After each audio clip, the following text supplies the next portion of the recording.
You march through the day, and as you take a rest partway through your day, you notice that someone's missing. Who is it? It's Neil. Neil! Wait, this was during when we were sleeping? Like when we wake up the next morning we check? No, or this is during the day. Like you're marching, and then when you go to take a rest, you do a head count. The head count comes back wrong. I imagine that as we're marching, there must be like people that keep eyes on each other. Who are the last people to be marching near Neil? Neil was in the back with, He's with me. Imric He's with fucking Teresa. and Teresa and Oh, Paula. shit. It's it's a long hike through the snow and the mist, and vision's kind of bad. Anton is pissed because that guy has blue dragon armor. I'm pretty sure. I'll give a shout We behind find it. I'll it. shout for Neil. We I brought a brought a horn and a horn. few whistles. Yeah, so we'll start going. Blow the horn. Okay. We need to implement a buddy system, Himrick, and Teresa's gonna be my buddy. There's a lot of weird shit going on with her. The next day, there's still mist. I try the crystal ball when I wake up. Oh no. It explodes. Really? Catastrophic failure. Your crystal ball, as you attempt to use it, cracks and breaks. I hear it crack and then I look, like snap my head towards Tyrell in the hope that he didn't hear. Alright, you ready? You're gonna look real stupid when I roll this 20 now, Neil. So let's You go. got this. Ah, come on, that's so close. Ball cracks in your hand. The one thing I was good at. As I stare at it for a few moments and then look around and see if anyone's watching, and I will put it back in my bag in the hopes that it can be repaired back home. There are 9 mirrors. Inside these mirrors, there are people, and they are moving, and they are looking at you, and they are pounding against the glass, and they are screaming not to be heard. If I break one of Given- these mirrors, will they die? Be extremely painful. I find one with a large male in it. I say, he's a big guy. They may die. Their souls may be lost in the ether for all of time. Are you? Are they not already lost? I shake my You head wouldn't- Great. and I say, I think we should Did break you- one mirror and see what happens. Yeah, okay, Break a I'll mirror. take my hammer out and I'll start tapping on the corner of one until The man begins to speak up as you pull out your hammer. Emmerich, you can hear these shouts as, "No, don't do that. You'll regret it. You'll probably die." Hello, everybody, and welcome to Tombs of Scoria. How are we doing today? Great, how you doing? Fantastic. Yeah, doing well. Well, who remembers where we left off last time? I believe we were in a building, maybe even broke a window. tower. Not a window, a mirror. No, sorry, yeah. mirror, yeah. We went inside that tower that we started the episode at. We sort of searched it. There's a few things there, but at the top of the tower there was like a bunch of telescopes pointing out in different directions. We saw a city to the north, and then a tower in the mountains to the west, I think. We kind of decided which way to go, and ultimately ended up going to the tower in the mountains. So we traveled along through the snow for days on end. Eventually, we lost Neil, my knight, and as if it couldn't get any worse, upon using the crystal ball to find him, a magical burst of energy smashed the crystal ball, so that's lost. We eventually had to abandon Neil, carry on walking, got to the mountain range, climbed up with the help of Tyrael to eventually find the tower, where we found some interesting things inside, as well as some magic staves and magic robes. We found the spirit or the ghost or the embodiment of someone in a parallel universe or something there that we kind of spoke with a little bit, learned a bit of the lore. And then in one room there was like 8 mirrors, Neil, with people trapped behind them. The spirit warned us against it, but we smashed one of the mirrors, and I think that's where we ended. 6 mirrors, but yes. No, we smashed one of the mirrors. Right, but there were Okay. 6. There were There were 2 6, on okay. all 3 of the 4 walls. Yeah. Okay. Well, should probably wait for the whole party to be here before we start. Yeah, yeah, our fearless leader. Mm-hmm. What can we do without him? Apparently everything. He Yeah. just climbed walls and big swords. we can do a lot. You looking grab just in my case water. he sneak up on you? Okay. He's got a bin right by his chair. Look at that. That's convenient. Yeah. Or a trash can, as you would call it. Do you not have a bin right next to your desk? No. They're really convenient. I mean, yeah, I guess so. Jesus. Sounds it. All right. Okay, where last we left the party, you had entered a room. There were cages with bones of small people within them. There were 6 mirrors, 2 against 3 of the walls, not the side that had the door. And Tyrael had brought a hammer to the corner of one of these mirrors, while the apparition, the ghost, the man out of time, whatever you want to call him, from one of the previous rooms, told you not to bash that. Yeah, he was being a pussy. He was being a pussy. And so Tyrael tapped on a mirror. Would you like to tell me which of the 6 mirrors in this room you tapped on? Wait, we rolled for that. Yeah, we did. Oh, we did. He rolled a D9 last time. Yeah, I think we You did. said there was 9. I'll roll again if you want. And but- he rolled a 4. I feel like it was this one. I don't know why. In my head, it was that one. 9? There might actually be 9. Here, we'll just add more mirrors. Excellent. I thought I had said 2 per wall, but we can do 3 per wall. Fuck it, man. Fuck it, do 4. They won't Can't- fit 4 per yeah, wall, you can't fit 4. unfortunately. Yeah. Oh, wow, this is great. And he rolled a 4. Okay, so Okay. a 4 is going to be this one over here. Okay, hold on, I gotta do this slightly differently on Yeah, I guess I'm in the room as well.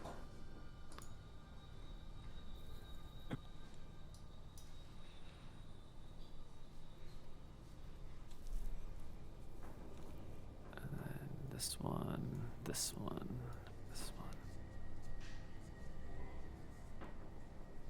Right? 4, and then 1, 3. Yeah, that's perfect. So you tap on that section of wall, or that section of mirror, and the mirror shatters and breaks.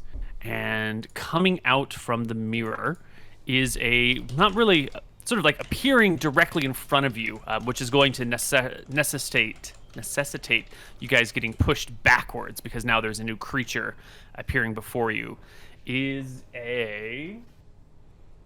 Can you make his health bar blue? Yeah. Because we don't really know, you know.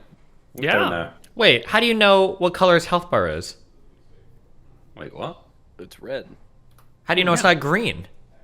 Because the ones look different right You're red-green colorblind, and he just differentiates between red and green. Oh my god! man. Wait, what if the coronavirus cures colorblindness?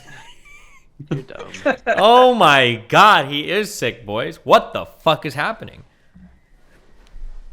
A man appears before you. He has long robes and a large hammer in his hands. He doesn't look anything at all like the person that was in the mirror a moment ago. He looks completely interesting. different and totally changed. Emmerich has tongues on. How long does tongues last? Yeah, I was talking to the guy for a while, but Yes.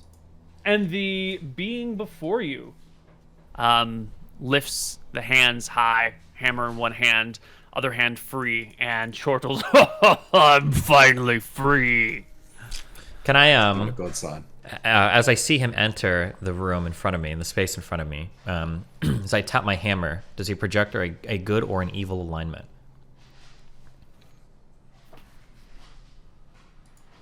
He projects an evil alignment, and that is when the walls begin to melt, maybe? We gotta roll a check. Yes, that is when the walls around you begin to slowly melt and slide and slough, and Wait, one hang on. mirror after another begins to fall into saying- their place. Ice on the wall melts. Or No, like the stone themselves? walls around you begin to sort of like droop Right. and twist and melt themselves. Is this like a spell that And, he's casting as he raises his hammer or something, or? He did not speak any words to a spell. Okay, well, I would like to take an opportunity attack if he's melting the walls and he's screaming and shouting and he's holding a hammer up. I think I have the ability to do that, yeah? I would say it's not an opportunity attack. He has not done anything that provokes an opportunity attack. You can say you want to roll into initiative, but there's no OA that is granted by. Anton would have had a actions. ready to attack for whoever the fuck came out if they started doing some crazy shit. So maybe Tyrael can't have an opportunity attack, but can Anton use his ready to attack then? I think if Anton had said he was standing ready to attack whatever came out, that would make sense. But last time you guys all seemed pretty fucking chill about this. And there was no one declaring ready attacks until after the fact. Okay, sounds good. But the walls begin to melt, and the mirrors begin to fall off the melting walls towards the ground. Oh, wait. my I try initiative, and... by the way. Hang on. The mirrors next to me, I want to try and grab them and, like, stop them from smashing against the floor. Okay, that'll be your action for the round. You can grab 2 mirrors, one with each hand, and, like, push them against the wall. Yeah. Pretty good. Yeah. The remaining mirrors will all break, though. Now, what type of glass is this? Because it's old-timey sake. Aren't these usually big, heavy chonkers? Windows are nice, big, heavy Windows. chonkers. Mirrors that you try to keep as portable tend to be a little bit thinner. Right. And if the description of the spell that entraps a person in the mirror clearly calls out that the mirrors are more fragile now, and any damage to them shatters the mirror and releases their occupants. Cool. Yes. Well, they're gonna be friendly, so. So we will roll initiative here, and rolled a then I'm 5. gonna roll. Yeah, I see there, Anton. Why are you rolling a +3 answer? Are we just rolling 10s? Well, spear initiative isn't 3, is it? What is it? 6. Isn't it like 6? 6 or Oh, something? okay. Add Yeah. 3 to that. Okay. Anton gets an 8. Tyrael gets a 10. Our creature goes at 8, and I'm gonna make some D10 rolls, 60-10, and these should all have like a +4 modifier on them. And we will add.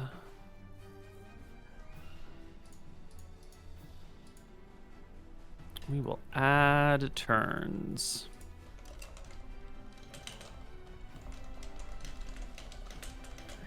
So that'll be 11, 9, 11, 5, 4, 8. And sort ascendingly.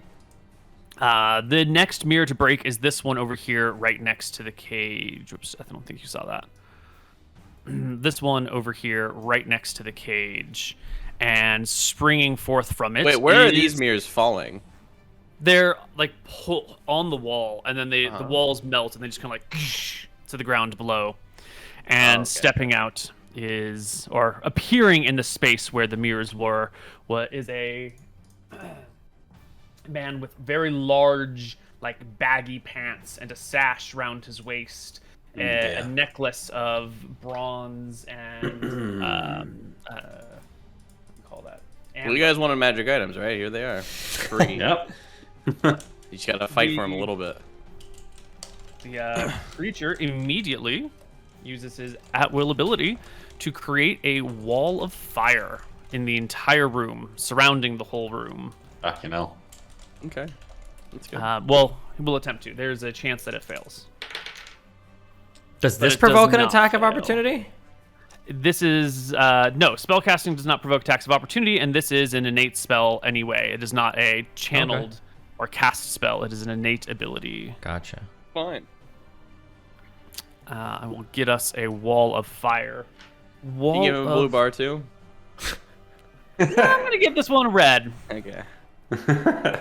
I'm not sold on it It's yet. a good try. I know these monster names, but I can't remember what they are. Everyone on the inside of the wall, which is all of you guys, must save versus spell or take 2d4 damage. Where is he placing the wall? It's going to be ringing the entire room. I think I have a fire ring. We're saving for spell? Yes. Okay, I got a lot of bonuses to this, so figure it out. Fuck off. I'm good. It's okay, Nick. It happens. I will Yeah, be saving. every Alright, fucking we have time I roll a stone. dice. No, we don't have stone.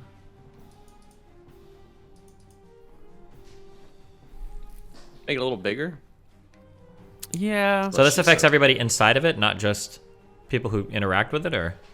Yes, it produces heat radiating inward, affecting all creatures within it, except for the person who created it, who is immune to it.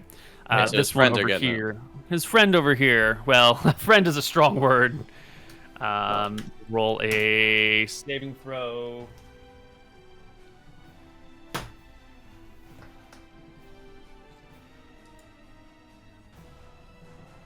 Is 11. 8 is a pass for him, so he will take half as well. He will take all of you who have passed take half of this. All of you who failed take the full. So we'll do -2 over here. And the Do I take 2 or do I take 3? 2. You half rounded down. Thank you. 2? Yeah. Okay. The next creature will slide off of the mirror in front of you, in between these two, and appear right here. Oof, it's getting crowded in this room. It is. How does this wall of fire thing work? Is this persistent damage? Are they all gonna have to roll to save when they come Yeah. out? Everyone who It's, enters the room on their turn, this one will take the full damage. What's the visibility like through the fire? So far, it's not too bad.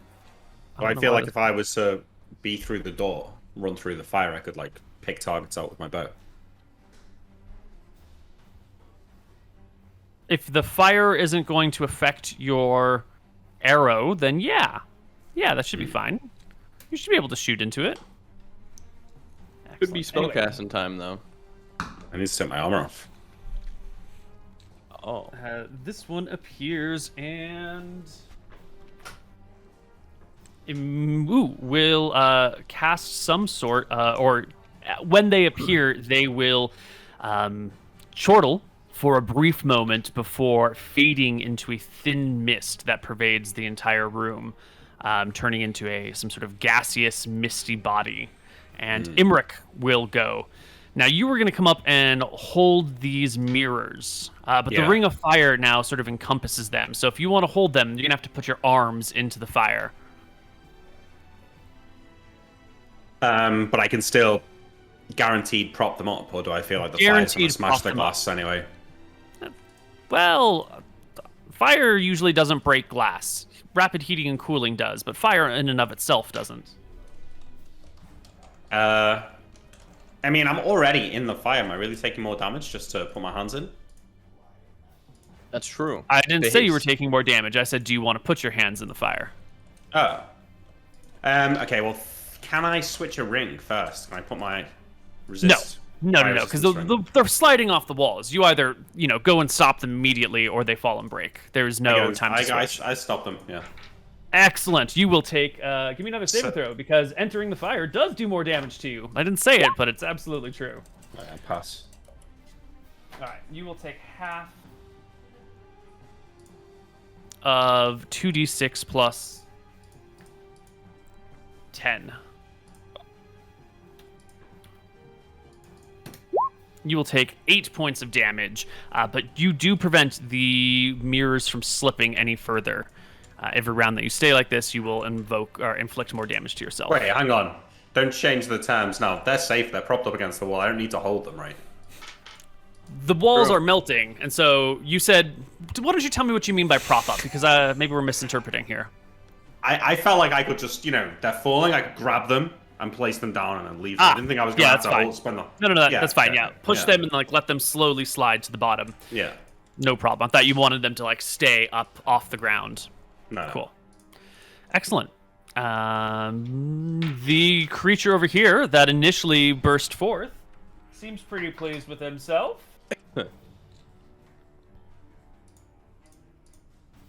And will attempt to use another innate ability. Which, with a wild success, turns himself into mist and gas and vanishes from view. Anton, it is your turn. Anton is going to use his attacks on this cuck. Mm-hmm. So here is the Spear of Rohana, Excellent. 29. Beautiful blow. You gut the creature with it. I'm also going to use a Clears single... by 10. You actually crit him. I'm going to use a single charge on it. Okay. And then 2d6. 3 Spear damage, of lightning. Rohana. When you 18 attempt to damage. use the charge on it, we have a catastrophic breaks. failure. No, come on, Spear Neil, of not again. Rohana. Yeah. Oh my god. Ooh.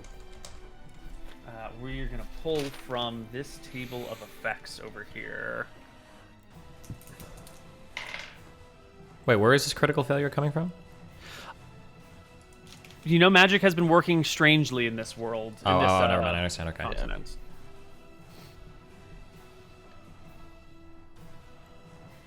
The catastrophic failure is a backfiring of the effect. It comes not out the front, but back towards you. You still do all of your normal melee damage, which is 9 and 6 is 15. But the 2d6 damage you take yourself, and any of the stun chances that come along with it, you suffer as well. I have ring of free action. Wouldn't matter. All right, you're fine. Can I do another attack though? With your offhand, yes. Okay. Here is Blood Singer. Crits on a 16. Mm-hmm. 19 damage. Will sorry, 19. 19 will hit. Yes. Another 10. Pierce the red-skinned creature, who doubles over in pain.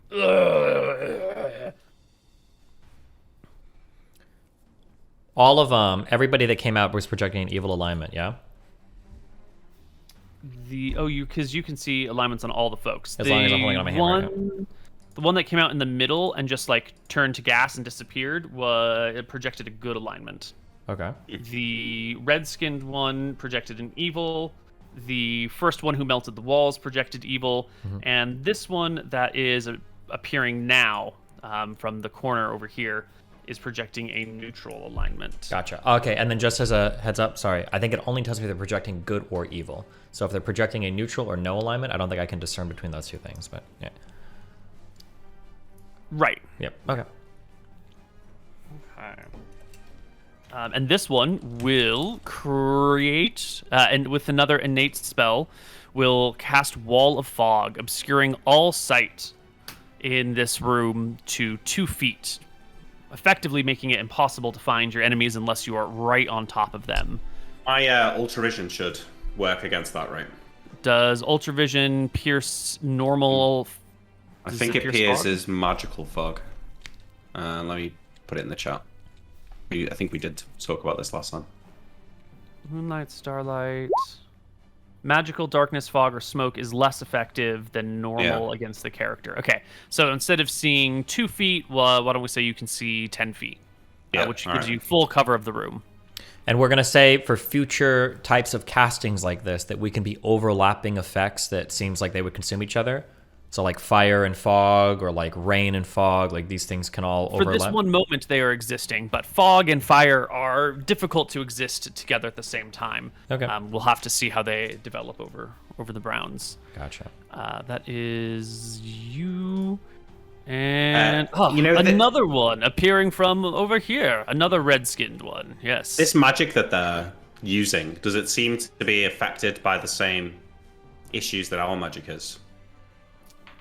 How would you know if it was being affected the same way? Well, I don't know. I'd need to know the signs when I was casting my own spells. Yeah.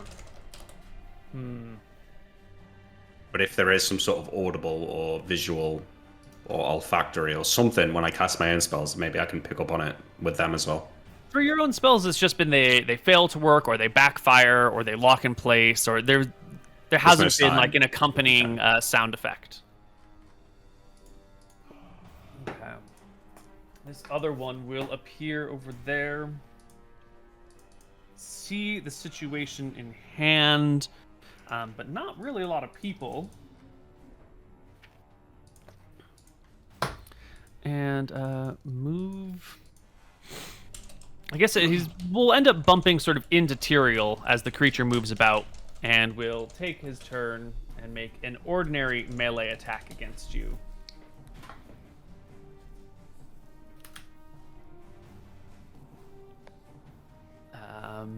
+2 for back attack. Should be a 25 total, which I think my back is 27.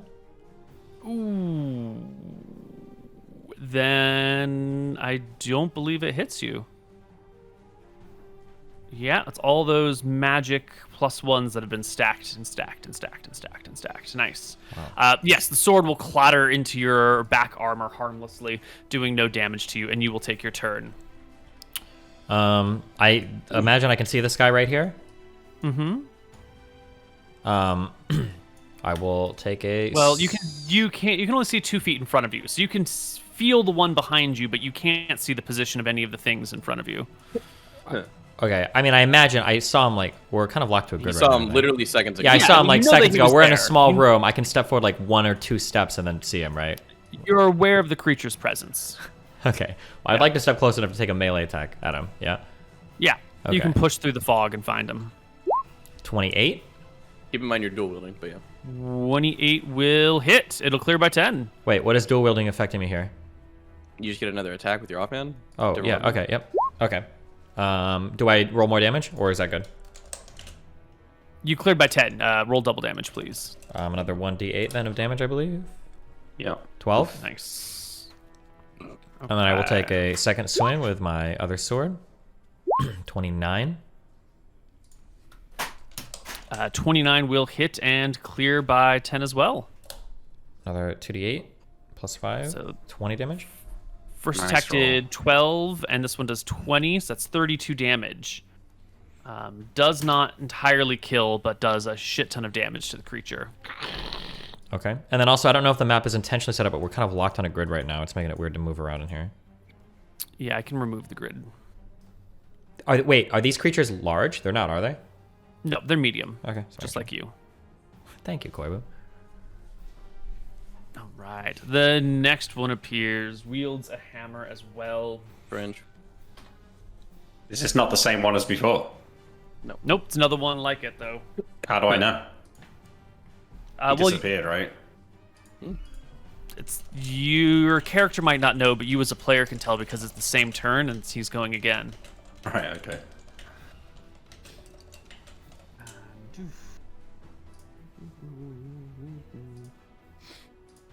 Excellent. And this creature will create a wall of stone. Which will do this. I disbelieve it. This guy's Will casting just some spells. create a wall of stone that angles off Oh, the that's party good. into that corner, blocking the exit. That's good for Okay. us. And you'll no longer be able to see either of these things. It's good for Bitcoin. This creature is now appearing 50% chance of being on either side of the wall. Evens, it's on the outside. Odds, it's on the inside. Evens, it is on the outside. So you don't even see it anymore. Okay. And that is everything and everybody. Second attacks. Second attack. Bloodsinger going for the Freddy. Mm-hmm. 21. 21. 21 hits. 9. You will skewer it all the way through, and it will die, gurgling. Has this one done anything? Didn't he Against cast the us or fog or anything? some shit? Just the fog. This one created the fog. Yeah. None Alright. of them are speaking, right? Nope. Then they all well, die. a couple of them laughed when they came out, and one of them said, "I'm finally free," and the others have sort of exited and immediately jumped into action, seemingly aware of what was happening beyond the mirror before they were exited. I'm going to come around and I'll do my second attack on Mareed or whatever. Mm-hmm. 26. Just clear by 10. Kill her, king. Does not clear by 10. No. All right, I will roll normal damage of 10. Okay. And next round. Do I feel like I can find my bow here at this thing, or is it too close? No, it's way too close here. Everything, you're being pushed against the wall behind you, and the flames are around you. It's a mess in here. I'm just going to try and clean up the GM side of these things a little bit. This one should be free. This one should be free. I think we're just stuck with this. Excellent.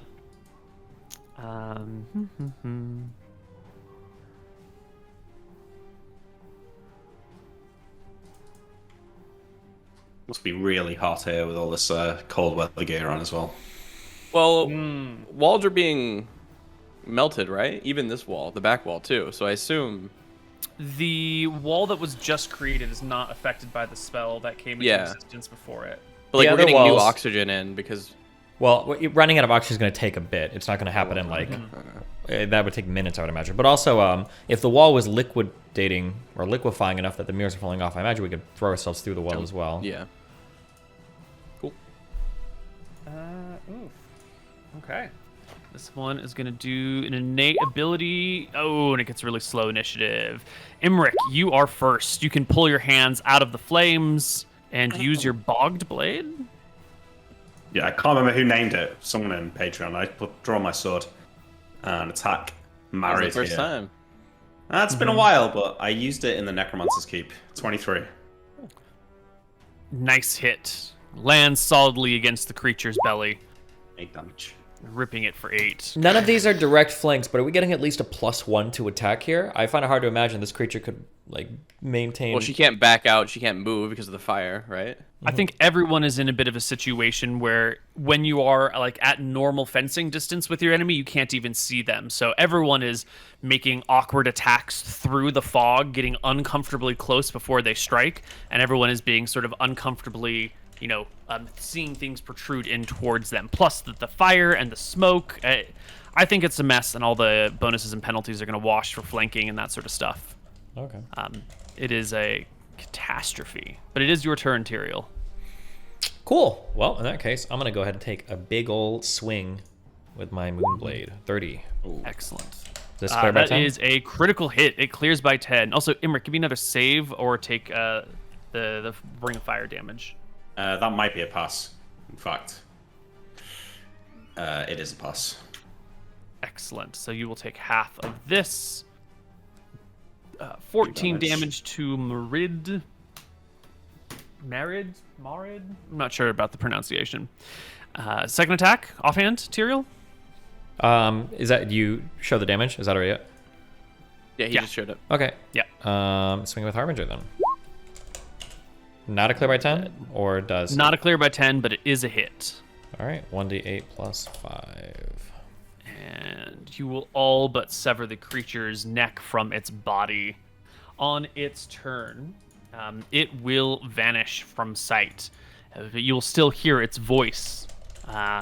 Anton, you've got tongues cast, so you can understand its language. I do not. You do not. To me, I do. Imric, you've got tongues cast. You can understand its language. The creature is mocking you. Who do you three think you are? Now that I'm free, you think you can subjugate me? I will not be your servant. Not now. Not ever. Okay. And Anton, take your turn. I mean, do I hear any? I hear words. There's the roaring of the fire. There's people bumping into shit. I'm gonna walk up here and I'm gonna take a stab forward. Hey, Towards did where that it guy was. not take? Should Steven and the demon not take fire damage this round? Yes, everyone who has a turn should take fire damage. There was my wailing stabs. The demon was on low health, mate. It might kill it. That is true. They were also in the fire, but Okay, wow. So that one does that. You rolled a 22 -4 because you can't see your target, becomes an 18. You do not hit anything, although had you hit, that would have been a great attack. Might not even be in that square anymore. Might not even be on this plane of existence anymore. Steven, you will take half of this. You'll take 3. Mooton, give me that saving throw versus spell. shouldn't we all be taking the same? Yeah, you normally. Well, would. now we're all on different rounds, and so I was Okay. just rolling damage Okay. for each person as their turn came up. I don't think that's a pass. Okay, you will No, take it's not. 6 then. Well, initiative order. You are now in a room with fire and mist and a stone wall blocking out your exit. Does the stone wall go to the roof? Yes, with your ultra vision, you can see that it does go to the flush Is with there the any ceiling, gaps? flush with the floor. Well, how melted are the Walls? walls right now? Yeah. The walls, well, they're hard to see because they're on the other side of all these flames, and you're kind of having to like guard your face against the fires here. They are actually, ooh, it's a fun little interaction here.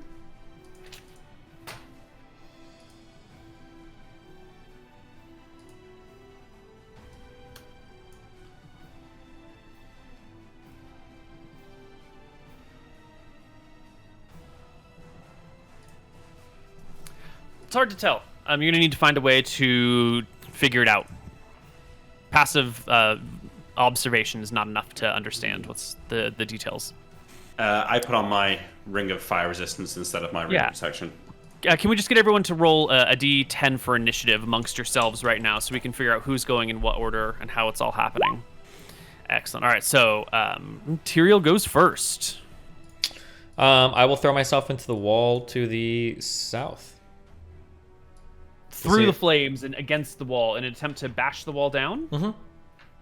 Excellent. Roll me a saving throw versus spell. At a success, you will take half of 19, which is 9. And give me an open doors check. Really, really good open doors check. How do I see it in my strength thing, but I don't know how to... There's no button to click. Okay. You just have to roll a 1d20, and you want to roll that or lower. 1. Nice. That is a great check.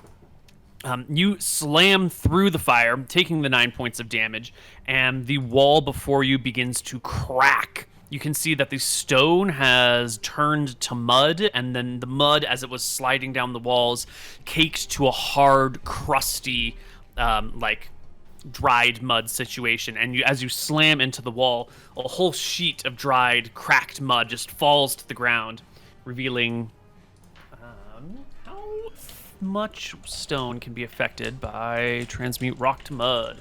20 cubic feet per level.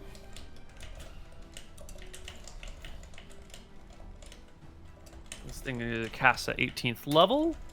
20 times 18 is 360 cubic feet. That is more than enough to affect the depth of the room. So you can crack the first... Ooh, the one's pretty good. You can crack the first layer of rock turned to mud here, and it slides and shatters down on the ground below. But you can see that there is still more caked, rocky wall behind you. Behind it. Anton. No. Can I... So I rolled a good open doors check. Can I roll a strength check to see how much I remove, or no?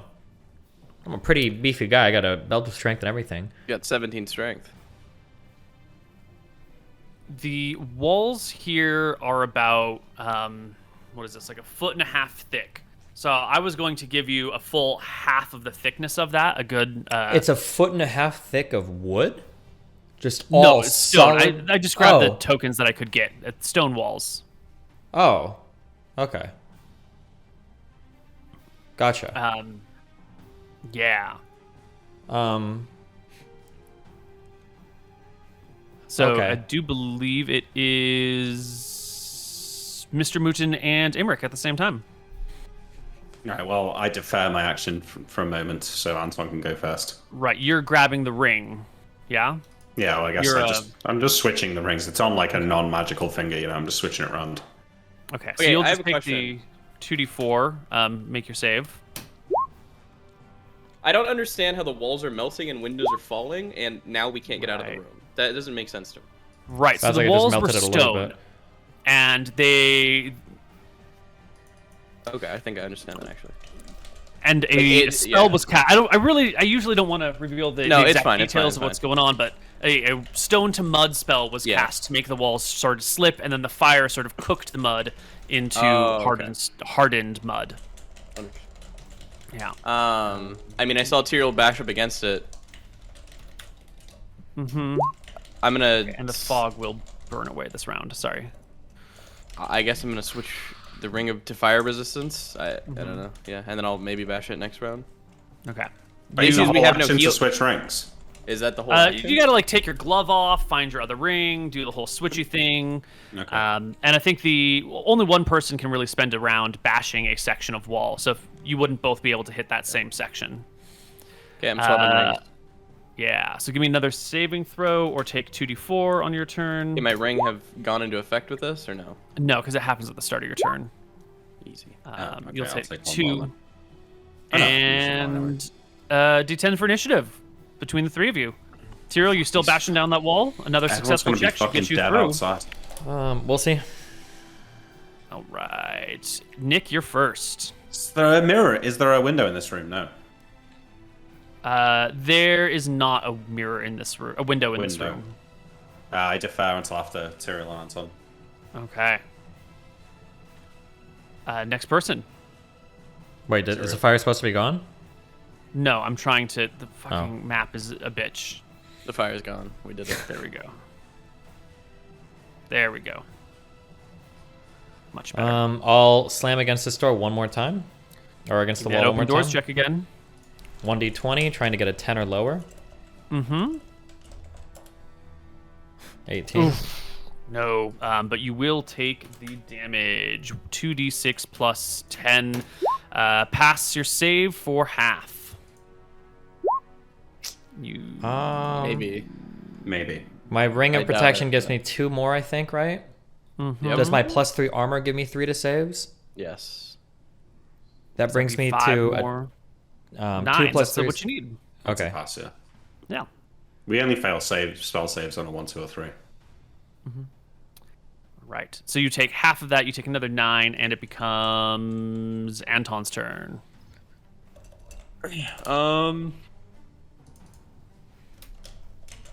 I mean, Tyrell failed it. Am I able to go for it now or no? You could try a different section of wall, but not the same one that he's doing, because he's wow. like slamming into that section of wall, trying to bash it down. Okay, well, am seeing the guy who's the strongest is trying to do that section of wall, and he's failing. I don't think anything's going to happen if I go and slam another section of wall, so... So I'll hang out, attempt to stay away from the cast flames? Cure Moderate Wounds on him. yeah, it doesn't even come to mind. Does not work. Yeah, no magic. I drink a potion of healing. Excellent. Your potion of healing fully works. Great. And Anton, give me a saving throw for spell or take 2d4. I also have my fire ring on at this point. It reduces the damage die by 2, so I'm pretty sure it's only going to be 1 or 2 damage. Okay, well then you'll just take the 1 point of damage. Well, it'd be 2 in this case since he failed. Yeah. Yeah, but if it reduces the damage die by 2, then it would be a 1 and a... To a minimum of 1, though. Right. You're totally right. Should never doubt you. No. Bear that in mind the next time.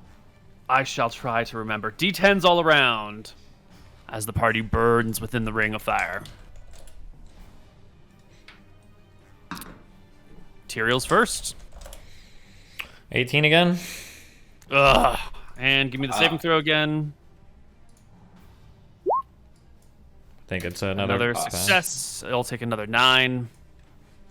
Imric, do you have any plans? Great mage? I have a plan, but I feel like it's not desperate enough for it yet. So I hold fire. I'll just take my 2d4. Neil, if you want to roll it. Right, I do. Okay, I take 1 damage. Anton, any actions? I mean... no. Alrighty. I'll repeal Tyrell after, I guess. Save. That is success. So you'll take 2? 1.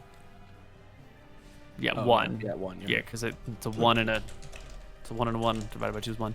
The D10s go through, but it sounds like everyone's just holding for Tyrell to break smash the them wall. through. So roll me another D20, Tyrell. I did. Or I'm sorry, I rolled a 1d10. Oh yeah, we're just waiting. Okay, so initiative. On this one, I would like to try to use my Cloak of the Cheetah. You can roll to see if it works or not, to see if I can get a boost to slam through the wall. Ooh, Cloak of the Cheetah. Should allow me to move at 3x speed, which I imagine is force equals mass times acceleration. I can... We have used this before to great effect. But this time it will fizzle on you and no longer function. Did you even roll it? I did, yeah. Okay. came up a 0.6 on my D100. Okay, Koibs. That's all right because I'm gonna do it anyway. Okay, roll 1d10. He's gonna smash the or wall. 1d20. Okay. I'm lower, right? He's getting a What 4. was good? Going low. Oh. Someday we'll get it. I think at this point you just fucking wait out the fire. It's not gonna last forever. You don't know that? No, it's gonna last a long time. Should I take desperate action? What is if desperate know action what is that teleporting means. away? No. No, it's like using one of my polymorph potions to try and turn into something massive to smash the wall. Oh. Oh, that would have been a really good thing to do 50 HP ago. Well, I've only got two of them though, so I don't want to waste them. Are we saving it for the next campaign? Sorry, give me. I need the damage, Koibu Koibu. off the wall. You doing it this round, Nick? Koibu, I need damage from you. No. Well, let's see if he takes the full damage. Right. 2d6 plus 10 for bashing damage. Another 9 if you Nick, fail. please use your shit. I already Or pass. I already passed. Oh, you already passed. Yeah, okay, nice. Yeah, another 9. All right, fine. I drink a potion of polymorph self. What large creature do you turn into? Like a rhino or something like that. Will that fit in here? Will they get crushed to death? They won't get crushed to death. They'll just get pushed into the flames. Tyrion's already been in the flames, so he won't take any additional damage, but it will shove Anton into the fire. Um, And you're going to have to go into the fire anyway to push down these things, so it's a mess. it's just Anton then, yeah. He'll be all right. You can take the damage. You become Big Rhino if the potion works, which it does without problem. Yeah. Right, So you charge quaff the wall. potion, you become a Rhino. Anton, did you already pass your save this round? Yeah, you did. Yeah, I know. So you will take half of this minus the damage that you already took. So 8 minus, I think you took 2. Yeah, but I was supposed to Round. take a certain amount, right? I feel like if he's I think already you- taken some fire damage, more. it should be subtracted from this. Like to get hit by Yeah, it that's what twice. I'm saying. Oh, yeah, okay, Yeah. okay. Yeah. He should take 6 instead of 8 right now. And Nick, you are now the size of a Rhino. Give me an open doors check as you try to bash down a wall. Okay, is it really open doors? I mean, because my strength doesn't change, so you're telling me that I have no extra ability to break through the wall like this? No, you're a Rhino. You're a fucking rhinoceros. I'm gonna find an appropriate role for you. Okay, well, I actually passed my own open doors check, so... Oh, Wait, what is your own Well. open doors check? 6. No. Wait, what is your normal? Oh, it is 6. Yeah. Okay. smashed so through you the- will smash through the wall here, allowing your companions to come through. You will also have to take the 2d6 plus 10, save for half. Okay, but wait, dice rolls get... Ooh. Might want to actually look up the rules for the Ring of Fire Resistance here, just to make sure we're getting this right. Because The dice rolls are reduced by 2. Yeah. But there might be something else to it as well. I can't exactly remember, so I just want to look it up. I'm Do you pretty know sure where that was it it. It was just where the it damage is? dice reduced by 2. Is it? Okay, I- fine. that's We'll what I just, we can remember just being do that told, yeah. out. I mean, you're getting HP back anyways when this ends. Right? Potentially immune to the effects of normal fires, torches, flaming oil, bonfires, or a wall of fire spell will cause 10 hit points of damage per round if the wearer is directly within the conflagration. Actually, specifically says that. Wow. All damage dice are calculated at -2 per die, but there's never less than a 1. I don't know. I think I just take 10 Well- or half if I pass, maybe. That's the same in this situation. 10 is Yeah, half. So Alright. you Oh, I rolled a 20 burst already. through Yeah. with all the others, and the fire rages beyond, but you are freed and escaped and back into the chilly chamber. Do we see any demons around? Or genies or whatever? No, the creatures that vanished before you are still vanished. I'm healing. I start to turn back into a bird. Did my potion work? Which one was this? A healing potion? Oh yeah, extra 3d8 plus healing. 2. Yes, it works without any problems. Does Tyrael need an extra healing potion? It's my last one. I have 3 potions of healing actually. Greater potions of good. healing. I'm gonna drink one of them. You have to roll if it works or not. Sure. works.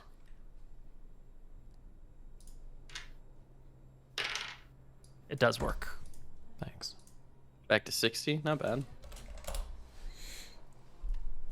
Anton will remark, guess we're not touching anything here ever again. I'm not talking because I'm turning straight into a bird, but you know, you might think, I wonder if all those genies are killing all our friends outside, which is what I'm thinking about. So I'm turning really into a our bird and friends. flying out of the tower down the staircase as fast as possible. Can you just fly out the window? I don't know, is there a window? Doesn't Well, look like there might not be a window, Purple. but the wall was melted a little bit at the top, probably. Maybe. You can circle down and out and not go back into the flames until you are outside of the tower. What do I see? Not much, just the same snowy everything. Your companions are down the mountain and in the woods, well below you. I Right, do yeah. believe it is a misty day today, so you can't see much anywhere, really. I circle around the tower, I don't see any demons. You see no demons. Okay, I'm gonna fly, I fly back in. Feel winds, though. Despite it Yeah. being sort of a still, misty day, there are sort of like these blowing gusts of air all around you. If I have to, I'll turn into a bigger bird, but I'm gonna make my way back to here, basically, and turn into myself. No problem. I'm not sure how long the potion version of Polymorph Self lasts. Is it just as the spell? So it lasts a few hours? Because there is actually a potion of Polymorph Self, I believe. Yeah, and it will have... I think the normal duration for a potion is 5d4 turns or rounds? It's 5d4 somethings. Polymorph Self. Just as it duplicates the effect of the spell. So I Then it think... should have its normal potion duration. And have we been doing potions cast at the level of the caster or not? Is it... Potion, it'll last for 1d4 plus 4 turns. And potions are made at, I think, the minimum level of the spell. Wait, so does or it one it level lasts higher. it lasts shorter then, not the same time as the spell? Right, because potion duration is different than spell duration, and the default potion duration is 1d4 plus 4 turns. Okay. I sure hope that good demon comes and helps us. I worry that we've just released these things into the world. At least they won't be able to make it back to Druckus. These aren't that big of a deal. I shrug. I say, I'm sure there have been some adventurers across the lands that have released great evils into the world unknowingly before. I'm sure they have. Breaking These aren't the even that Um, great of evil. Pretty shit. True. I guess I will drink a... Oh! When my spell ends, I'll get D12 HP back. Yep. Also, you need to stop drinking potions because you have a potion going right now, and if you drink another, you Yeah, might you're die. right. Yeah. We should carry on exploring, though. We've not finished. There's more stairs. We up. have the very windy hallway. Yeah. Should we worry about those those mirrors? Oh, shit. Did I trample him when I turned into a rhino? No. No. No, probably not. That was very dexterous. Yeah. And delicate. Yeah. As rhinos are known to be. Polymorphed ones are for sure. Yeah. Well, party. Wait, what do you all want to do about gathered the back mirrors? Together. Those 2 mirrors that were in there. Yeah. Who was behind those mirrors? Ah. The good genie. It's the one with the wish. You don't see them. You can look into the ring of fire, and you'll notice that the ring of fire actually only produces heat on one side. So from the side that you're on, it doesn't. You can get all the way up to the actual fire itself, and without feeling any pain, any sense of heat coming off of it. And you can look into the room and see the mirrors are shattered on the ground, but there are no sign of the creatures once held within. Okay. Well. Just keep moving up. Yeah. We go up. Yeah. Take the front. We could get ambushed by them. They could still be around here. So let's have our I will wits about us. cast. I will use my detect magic wand, Neil, to look for genies in the air. Does it work?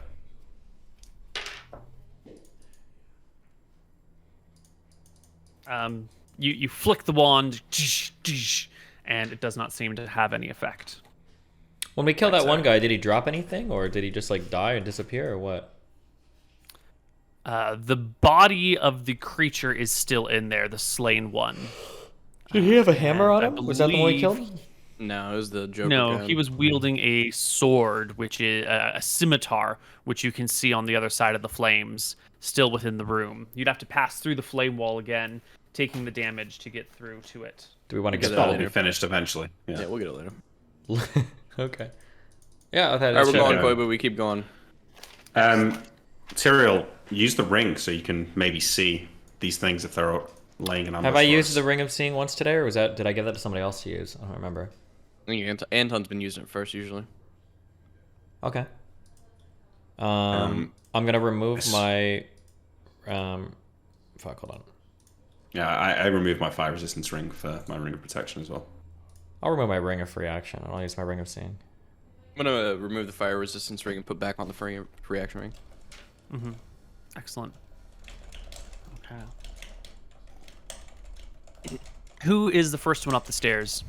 It would be me with the Ring of Seeing on. Oh, yeah, good idea.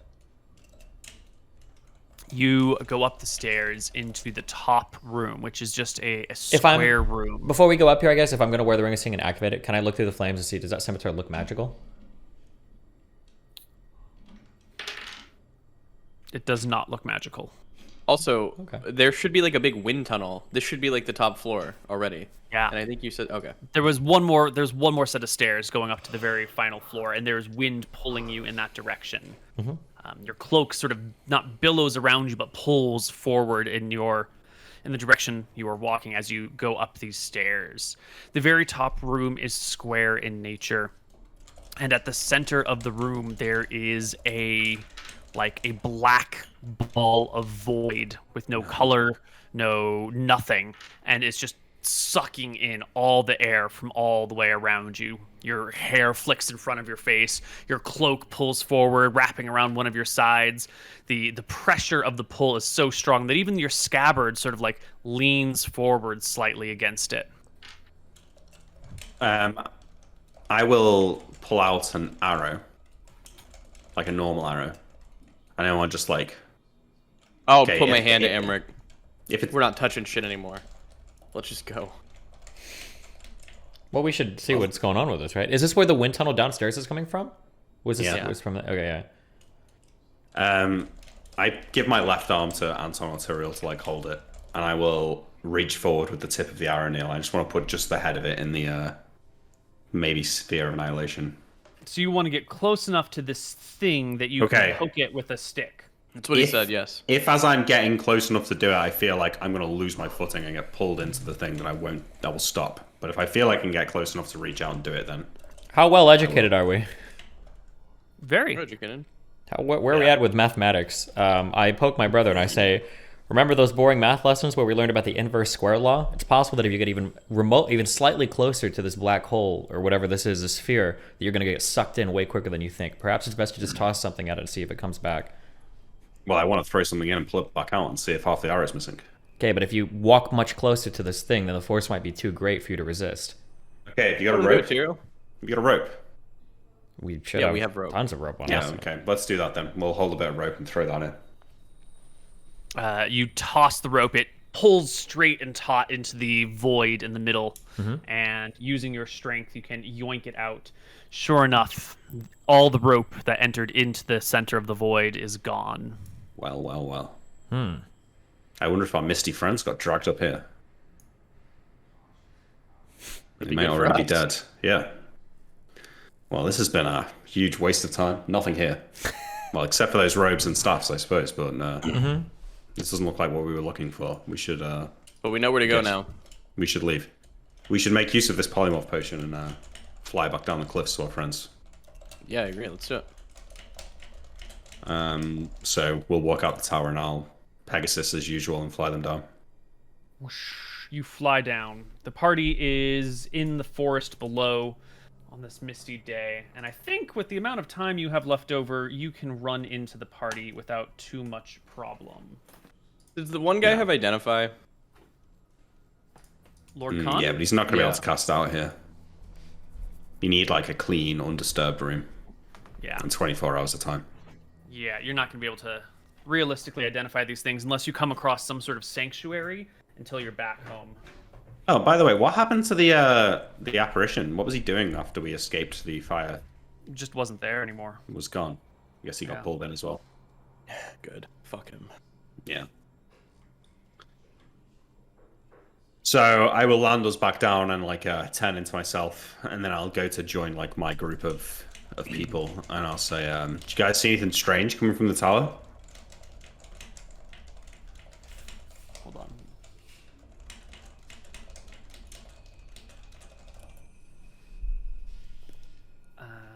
Stunned silence. I need to make sure that you can get back to them fine. You should be able to find them if you can get to them.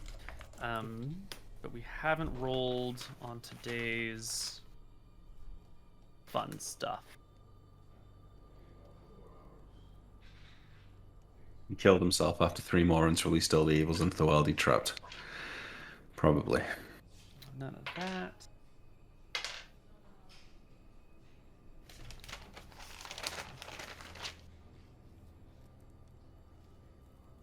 And none of that. Perfect. Okay. You can get back to your friends. And what did you ask of them? You guys see anything strange coming from the tower in the last sort of 10 or 15 minutes? Only a giant Pegasus. Yeah. Well, it seems we've been... this isn't what we were looking for. We came across some items that may prove useful once we get back home, but for now, our search continues. I believe we are heading northeast to the city the that town? we can see. Yeah. City? That's right, guys. Now, just to recap, there was a bit of confusion because the guy said that the Ion Stones were to the north. He said Saladin Keep was to the northeast, but then he pointed to the southwest. Right, Neil? Yeah. That's correct. Yes. But he described the town that we saw. So I think we're going to go northeast. He pointed one way and he said the other. Yeah. But I think it was the other way around. I think he pointed northeast and He said pointed northeast and southwest. said southwest. Yes. Okay, Yeah. so maybe there's some sort of time distance fuckery going on, but we should, I think, he pointed at the town, so that's where we'll go. Yeah. As long as we can on the ground keep it inside of a spyglass, we're not like walking through a weird extra dimensional space that's moving us in different areas or something, right? Yeah. When he pointed, I would like to have checked the compass, and I think then I can probably follow that direction on the compass towards the town. That way we don't have to go like east to the tower and then north. We can kind of just cross the hypotenuse. Well, as soon as the fog lifts, the mist lifts, you should be able to see the mountain ranges, and hopefully you can find that spot where the two mountains come together. Yeah. All right. The party packs up their gear and heads out. You can make it beyond the edge of the forest before night falls. But the question is, do you want to venture out into the plain? Or do you want to spend the rest of this, what remains of the day, within the confines of the woods? How much time is left in the day? 3 hours? If they're already like buckled down here and they have a camp set up, we'd probably just chill here. Okay. You buckle down. You rest the night. Is the one woman still with us? Oh, yeah. She is. Okay. I'm going to roll out D12 she- for healing. You will find her by herself, sort of like off to the side of the camp. No one but Teresa seems to be interacting with her or talking to her in any way, shape, or form. Okay. Fuck Teresa. Based. All right. I'll ask Brain Gang. Anything happened while I was gone with Teresa? She's been speaking to the new woman. Pretty fucking weird, right? Well, I don't think they speak the same language, but they get by with pantomime. She's a cleric of Martha, after all. It's a good way to... It's a plausible position of great plausibility. Always out to help the weak and the sick and heal the injured. A mischievous person willing to hide behind such a symbol and not afraid of a goddess's wrath could do great harm posing as a cleric of Martha. Anton nods. Just keep an eye on her. And we're gonna do our buddy system again as we walk, I guess. Great. Let's roll for the next day. It is a cold and clear day. This next day.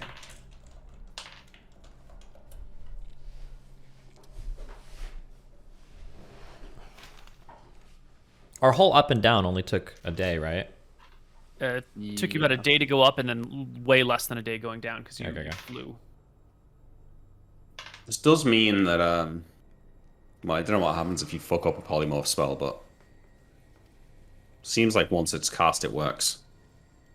So yeah, we I think try we've and been make use going of by that again. for everything. That once something is cast, the Yeah. effect is What wait, did we do healing last night?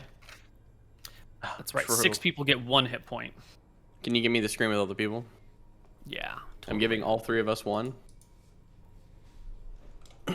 So you can all add 1. I'm gonna give Montum 1.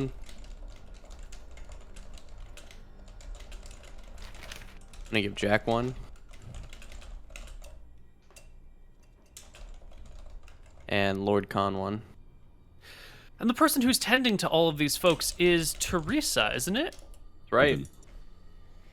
How do you feel about Teresa tending to your wounds? Doesn't that build some sort of trust? Couldn't she be, What she's you know, fucking hurting you here if she for. wanted to? This is her goddamn job, Koibu. Okay.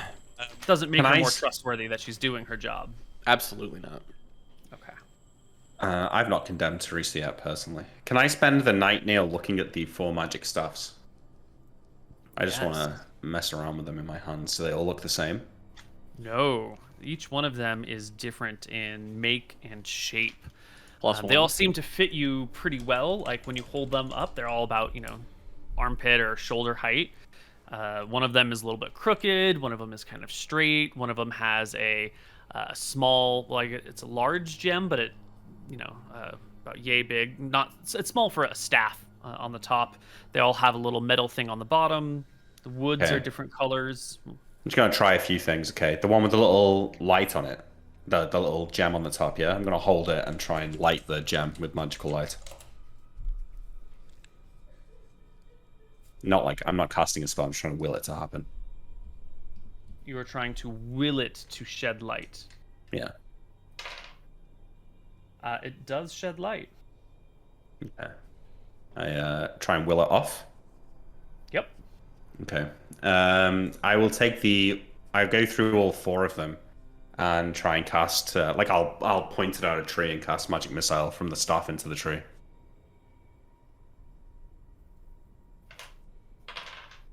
It does not cast magic missile at the tree. None of them do. I try You all go 4. through each one and see if any Yeah. of them will cast magic missile. This You're hold gonna on. break your shit, by the way. Well, yeah, I was gonna say I wouldn't say this, but would Anton not speak up because your magical spear like drastically failed you in that's that what place? That's what I was Yeah. gonna do, yeah, actually. Like, Anton will come over as you're fucking around with this shit and explain to you. The first item that we've seen go is my magical spear. I don't want it to blow up on you too. These areas are pretty fucky. Maybe you shouldn't do this right now? Maybe, Anton. I'm trying to work out what these things do. It could be important. Maybe you should be scrying on Neil instead. I think finding him would be good. True. Put a lot of worries to rest, yeah? Yeah, Anton, go and get cereal for me, will you? I've got something to tell you. Alright, let's go. Do you continue trying to cast magic missile with all of them? No, I'll stop. I stab all 4 staffs into the snow so they're like stood up next to me. When Tyrell gets over here, I'll say, the last time I tried to scry on Neil, and I will reach into the bag and pull out 1/3 of the crystal ball. Just smashed. My Even eyes more reason widen a not to bit. use magic items. Is this permanently destroyed or can it be repaired? Perhaps the elves could repair it, I don't know. I wouldn't know how myself. Great loss. We should treat our magical items with great care then. Perhaps. Maybe we should just put these away then. I'll say motioning to the 4 staves. And I guess we can just throw them back on the sled then and leave them. But at least we know that one can make light if we need that. Yeah, that's nice. Although we've got light stone, so it's pointless. So cool.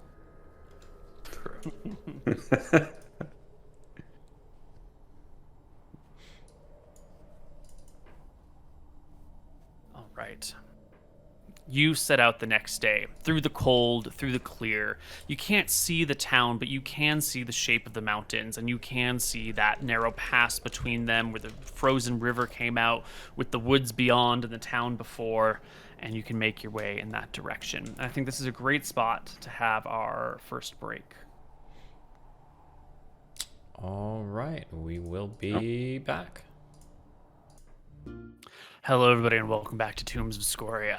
Our party, all together again now, all in line with their dogs, marches forward, ever forward, in the direction of the town you are looking for.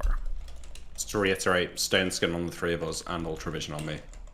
And then prying eyes. Did you do the 1 HP for 6 people, Lucas? I did. Okay. Yeah. You are casting Stone Skin on everyone. Stone skin on all three, ultravision on myself, and then prying eyes as well. And just having them circle me and look for dangers.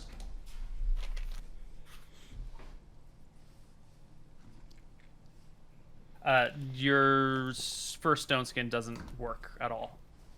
It just, Okay. You cast it, but it fizzles and fails. It is not trapped in your memory. Who did No, I'm that sorry, fail on? I misread it. The Stone Skin fails. Yeah. It hard fails. If you're casting traps. Stone Skin and you're doing You're it on, locked.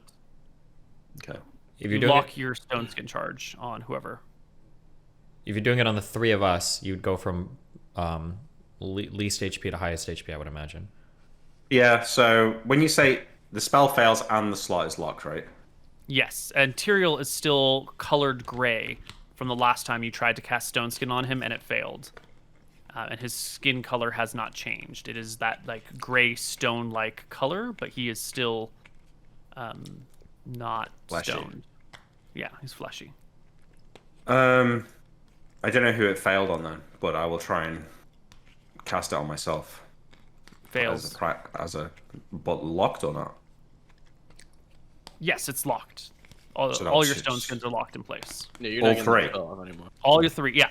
It failed when you cast on Tyrael the last time, and then you memorized 3 new Stone Skins, and you go to cast the first one, and it just fails immediately, and you can't cast it. What about ultravision? Let's see. Prying Eyes had failed previously and was locked and cannot be used Okay. again, and Ultravision works just fine. Sorry, just to be clear, is it the slot that's locked, or is it the spell that's locked? Like, can I learn a different level 4 spell instead of Stone You Skin? can't Or clear the spell is the problem. Like, Yeah. you have the spell memorized. if I was If you knocked were unconscious, beaten over the head unconscious, then they might all vanish. But the only way to find out would be to have your brothers beat you unconscious. And I don't Okay. think they'd volunteer for that job. So Yeah, ultravision is cast, and nothing else. Ultravision works fine. Yeah. Okay. We march. You march through the snow. On a clear day, nothing coming out of the sky. The snow is nice and crispy. Your sleds can move very quickly on them. The whole party makes great progress today. Until the man in front, who I believe is Tyrael, spots something with his spyglass. There is a the whole plain in front of you is like flat with snow, like perfectly flat, except for up in front of you, maybe a half mile, there seems to be like an odd mound that comes out of the snow, maybe like a hand, 2 hands high, maybe 8 inches at most. Is it Okay. moving? Is it? Yeah. What is it? No, it's not moving. It's just in a flat plane of snow, you see a very small protrusion of snow. It's odd. It might not be anything. It might just be like a bush that stuck out above the rest of the height of the snow and now has snow over. It could be completely mundane, but I figured I should warn you about all the things that you might come across out here, even the ones that seem mundane. How far away is it? Quarter mile? Let's get a bit closer and I'll shoot it. Yeah. The party drives their sleds forward more and more until you are within bowshot range. Are you going to leave the back of the party and come up to the front? Yeah. All right, and you take your buddy with you. Wait, as he Take my readies the buddy with arrow, me. I say, "Are you going to shoot at it? Are you going to try to strike it? Yeah.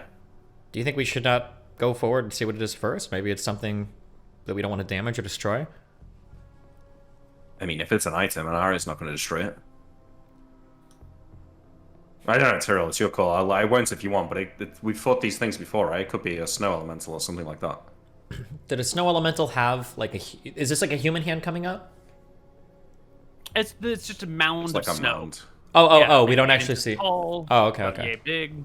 Okay. Never mind. Yeah, go Yeah. for it. I just take a shot at it. Do you want to roll? Oh yeah, absolutely. Are you at short, medium, or long range when you do this? Long range. So Alright. -5. Your arrow thuds directly into the thing, the back of it quivering for a moment and slowly coming to a standstill. The arrow, you mean, and then it disappears, right? Yeah, an arrow. Was this one of your ethereal arrows? Yes. Yeah, it disappears. I'll just fire the other 2 shots that round at it as well. Boo boo. Fine. Nothing happens. Nothing happens. It's just got 3 arrows in it now. Nice shrug. Well, it Looks had like 3 it's- arrows. It now has like the snow around it has 3 arrow holes in it. Looks inanimate. I'm going to go back to the back of the caravan. Let's move forward. Okay. We're just gonna go by it. Well, Now let's go up to it. We can dig it out, maybe. yeah. You're the first one to approach it then, Tyrael. Do you bring your group with you, or is it just you? I'll bring the 3 brothers and their buddies. Or Okay. all 3 of us and then our 3 buddies. And your 3 buddies. So it'll be the brothers, Hans, Teresa, and Lord Khan all approach. Yeah. And I will give my buddy as Hans. I'm gonna give him the ring of seeing, and I'm gonna ask him to wear it, activate it, and see if anything changes. Hans will pluck the ring of seeing from your hand. He will activate it. And he'll look at the snow and shrug. It seems fine. I don't know. I don't notice a difference. I'll look to Imric and Anton, and I'll say I'll go up and poke it, see if there's anything under here. Yeah. I draw my bow and notch an arrow. Ready. Okay. You guys all have attacks ready and stuff? Yep, I ready to attack. Okay. All right. I'll go up and I will, I guess, with my sword drawn in my right hand, I'll start to slowly slide away the snow in my left hand and see if anything is buried here. Yeah. A familiar face emerges Not from that- the snow. Does it? Their name is. Oh, Oh, for no. fuck's sake. It's not the guy. It is Teresa. Oh. Oh. Okay. And Wait, is Teresa with us? Yeah. she is Anton's buddy. She is standing watching this in horror as she sees her corpse yet again in the snow before you. Does this one look Okay. similar to the last one? Is it changed at all, or is it the same? You know, it's more or less her still. The red hair, the same face, similar style of clothing. Again, no weapons, no gear, no shoes. Anton, take her away. Okay, I shrug.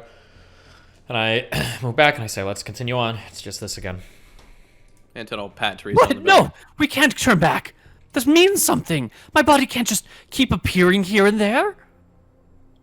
I And shrug so my park shoulders. there, I'll and look we'll at say it Teresa and I'll means say, nothing. what would you have us do? We should take it with us. For what purpose? That's a bad omen, Teresa. It's not a good idea. We shouldn't At the engage very with it. least, we need to bury it properly. But I understand that might not be your greatest concern now. Are we running into the same fake corpse of me over and over again, or are there multiple fake corpses of me scattered about? Well, when We we should find take one them that's if we living, I'll find be them. worried. No. I'll uncover it a bit more and I'll take my sword and I'll slash off one of the arms. Didn't we decapitate the Her last one? eyes in We did. pain. Wait, who? What? The living Teresa closes her eyes in pain, like Oh. emotional pain, as you dismember the body before you. Okay, just one arm. Okay, and I'll say, well, there. If we see another one, if it's missing an arm, we'll know it's the same corpse.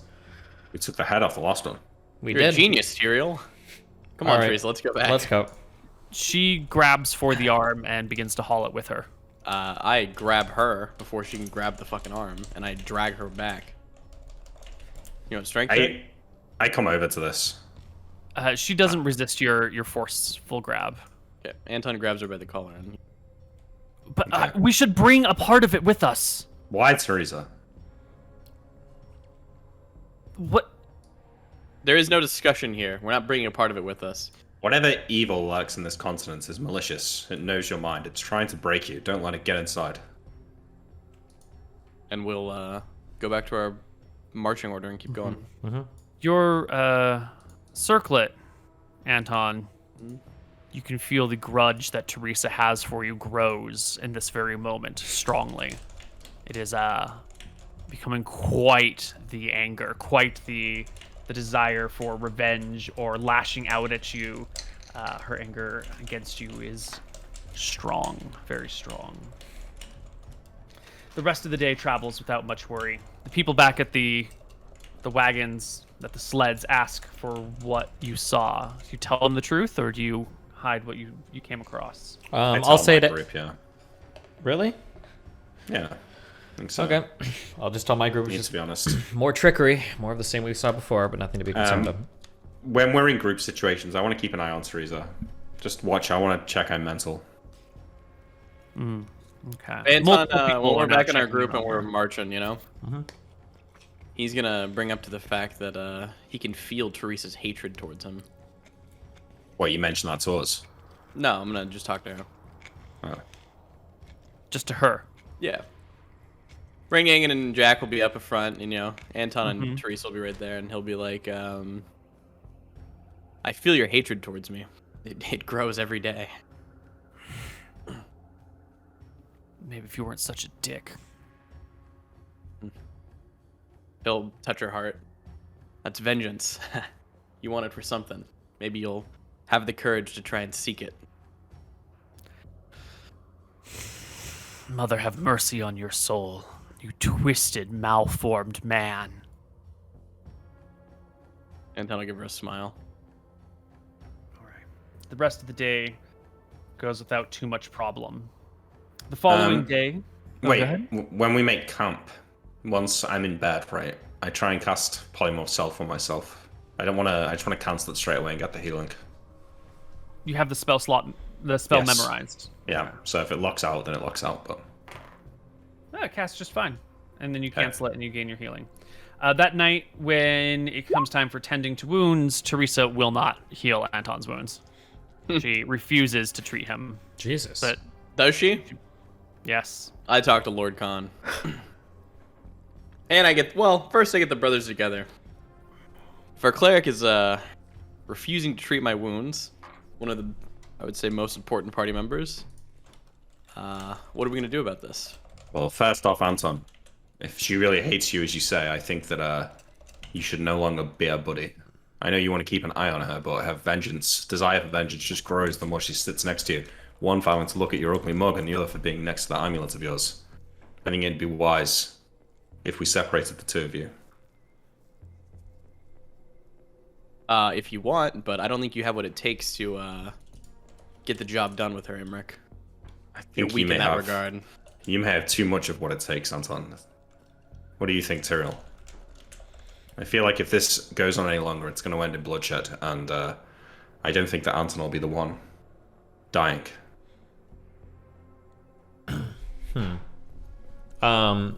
Let's convene a meeting. Let's get Teresa over here and let's talk this out. Let's figure out what's going on. Sure. So let's set the stage for this. It's evening time. Everyone's making camp, and that involves erecting these very large tents. And there's a bunch of them, and different groups are in different tents. So we will be having the three of you, plus whoever you want for this meeting, in a big, cozy, warm tent with a little fire burning inside. Who all is present for this conversation? Considering that there are three tents that more or less need even splitting amongst people and dogs. Do we The want only other Lord Khan person here I or no? think, yeah, Lord Khan's the only other one we should bring if we're bringing anyone. Lord Khan can be here for sure. He's my buddy anyway, so. Okay. I'll And that go, means I'll go and have a word with him first, and I'll just say that Teresa seems to be souring by the day towards Anton. We're going to try and talk it out, and we'd appreciate it if you could come along and mediate. She trusts I you. think that's wise. I'll come in. And he trudges over. Other people are kicked out. These people are brought in. Tents are fully set up. Everyone is having their food. Teresa is the one cooking in this tent right here. She's got the pots out. She's melting snow over the fire and adding potatoes and whatnot to some sort of warm food. Well, we are all gathered Anton here. will start the meeting. No, I'll shake my head, and I'll have us all gather, and we'll all sit down, and I'll speak to Teresa and Anton, and I'll say, it's become pretty clear to the entire group that there is hatred festering between the two of you. When we're out in these lands and we're facing these types of dangers, we can't afford to be breaking down inside our own party. So, can both of you just air your grievances with each other, and we'll try to solve them as best we can? I have no grievances. I just want healing. Teresa. I wish he would speak honestly and openly. Who? He denies me the things Oh. that are important to me, and he insults me with the very same breath. He looks down on me. He maltreats me. How He's does a he? How does he? monster. Teresa. How does he treat you poorly? Did you not see the way he grabbed me when I reached for the arm? He yoinked me away.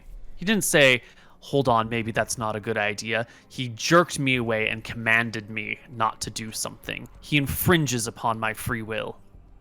Anton's duties harden his heart, but he means well. He does what's best for you, even if he doesn't explain it in the best possible way. I thought we made very clear at the start of this that Tyrael, myself, and Imric were the leaders of this expedition. We already told you once that we were going to leave the person in the sand, and you defied our orders. What am I supposed to do? Let you do whatever you want? She looks to Lord Khan. We worked with these people because we had an equal goal in mind, but how can we continue to work with them when they disrespect us so? When they look down on us? They think of us as their servants, not as equals, not as people on the same journey together.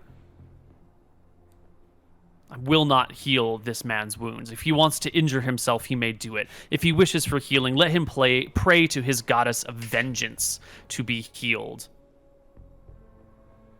Wait, real quick. She's a cleric and Anton is a cleric, right? Yeah. But she still has access to her magic, and No, Anton she's doesn't? she's just like a doctor. Oh, just as okay. well. So she's not doing magical means of healing. Okay, I Yeah. see. If you refuse to heal, you're as useless as the corpses of yourself that we keep finding. That's not true, Teresa. Don't. He speaks unfairly. This is why I do not heal him. He's a mean, bitter, angry man who grows uglier by the day. As I said, it's a consequence of his duties and everything we've had to endure to get to this point. Just because you can explain it doesn't mean it's okay. That's fine, but the magics in this place, like I said, they're malicious, they're intelligent, they're actively working to sow distrust between us. We need to, if we're going to be victorious here, you need to put aside the grievances that have been developed while we were here. When we arrived, we And were all Anton friends. doesn't. He doesn't have any issue with you outside of the lack of. Blinded by your blood. I shake my head and I say to Teresa, what can we do to put these grievances to rest? We can't continue on right now with us hating each other. Is there any concession or anything that we can make to you that would make you happy, or any way that we can travel that would make you feel a bit better? An apology from Anton would go a long way. An apology for what? For him commanding you, or for him being condescending to you, or what? For his rude and gruff behavior. Okay. I think I look I to apologize for being a leader. I look to Anton and I say, Anton, I'm sure he himself knows that he can be a bit abrasive, to say the least, at times. And I'm sure that my honorable and noble brother, Anton here, who as the interests of his family above all else, would definitely give you an apology in order to maintain the protection that you provide us at night. I apologize for my gruff and rude behavior, Teresa. Thank you, Anton. I feel proud inside. Perhaps it would be best if we switched up the buddies here. Maybe Anton and Teresa being paired off together isn't the wisest decision. I agree. Teresa, would you be happy to go up with Tyrael? Perhaps, Anton, you could travel with Lord Khan and I will travel with Teresa. Imric, we already talked about this. Okay, well, if that's how you feel, Anton, I understand. With Tyrael, perhaps. Maybe Vega can come with me. Go with you. Sure. Vega, Montum, or Hans. Lord Khan puts a gentle hand on Tyrion's shoulder and asks him, "May I speak with the young cleric alone for a moment, just on the other side of the tent?" Yeah, of course. Go for it. He shuffles over beside, and they begin to talk in sort of low tones. And you can see, he's got a hand on her shoulder. He's speaking kind of slowly and occasionally gesturing in her direction. She starts off sort of snappy, and over the course of 15 minutes of chatting, kind of calms down a little bit, and ends with like some nods of reluctance. And as they come back to the group, she mutters, "Sorry for snapping at you, Anton." Oh, no apologies necessary. Okay. Good. And this is all behind us now. Teresa will travel with Tyrael. Vega will travel with Anton. It is agreed. We will move them in the marching order. As everyone goes to leave, I just want to go and have a word with Teresa and say, whatever evil energies are in this place are targeting you specifically. It's because, I don't know why, but you being here is crucial to our success here, and we can't afford to lose you. That's why you're being targeted by whatever it is that's fucking with us here. Just bear that in mind. You believe it's intelligent in nature? I do. Have you not had dreams? I have. You can see her eyes quickly dart to Anton and then back to you. As have I. Dreams of horrible outcomes, perhaps fears or anxieties brought to life by whatever magic messes with us here. I'm sure if you've dreamt of Anton betraying you or doing something to you, then it's work of the same forces that have led me to have such harrowing visions when I sleep.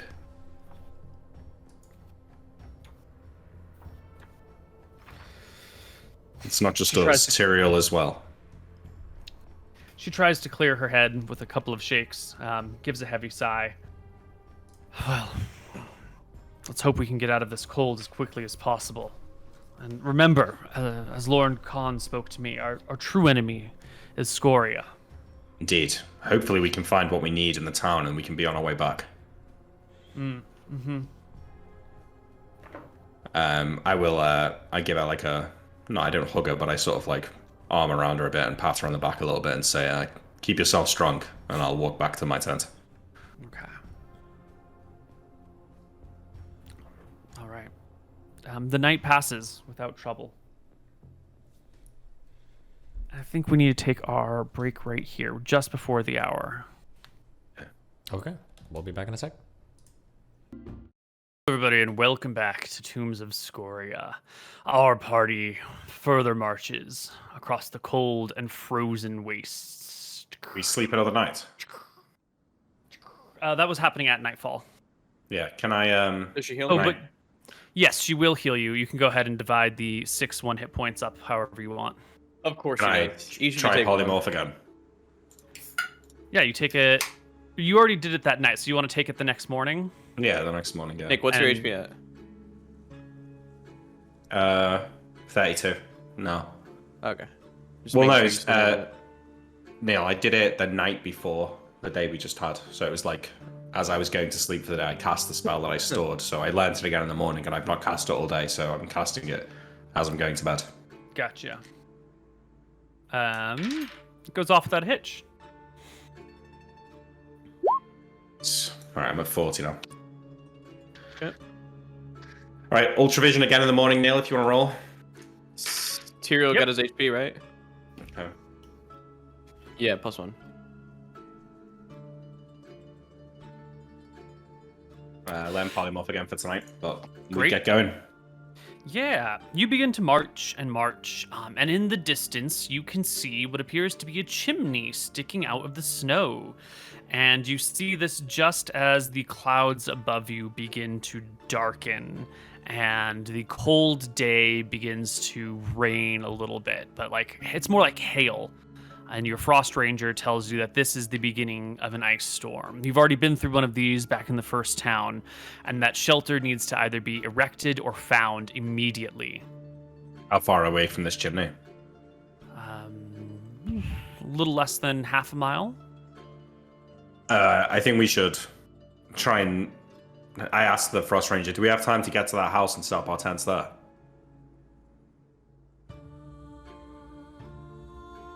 If we're quick, we can do it. Otherwise, someone might get left out in the cold, or worse, the large chunks of ice might hit them. We have maybe an hour before the hail Right, well, gets bad. Let's get running. Let's make haste. Okay. I will make rolls for the sled dogs, see how well they do. First team. Yeah, we've got to erect the tents as well once we get there. Yeah, the erecting of the tents is a problem. And also, the party is at front. The sled dogs aren't leading the way, you guys are, which means that you're moving at a human walking through snow rate, which is much, much slower than normal 3.5 miles an hour a person walks. Because you don't have, like, fancy snowshoes or anything. First dog team does great. Second dog team does great. All right, so the dogs aren't going to be slowing us down. It's just going to be the people up front force marching. So if I can get 3 successful strength checks of the 4 of you, you'll get there with plenty of time, and we won't have to worry about tent setup time. Yeah, 3 of the 4 of you need to succeed on a strength check, and then there's no question about the time.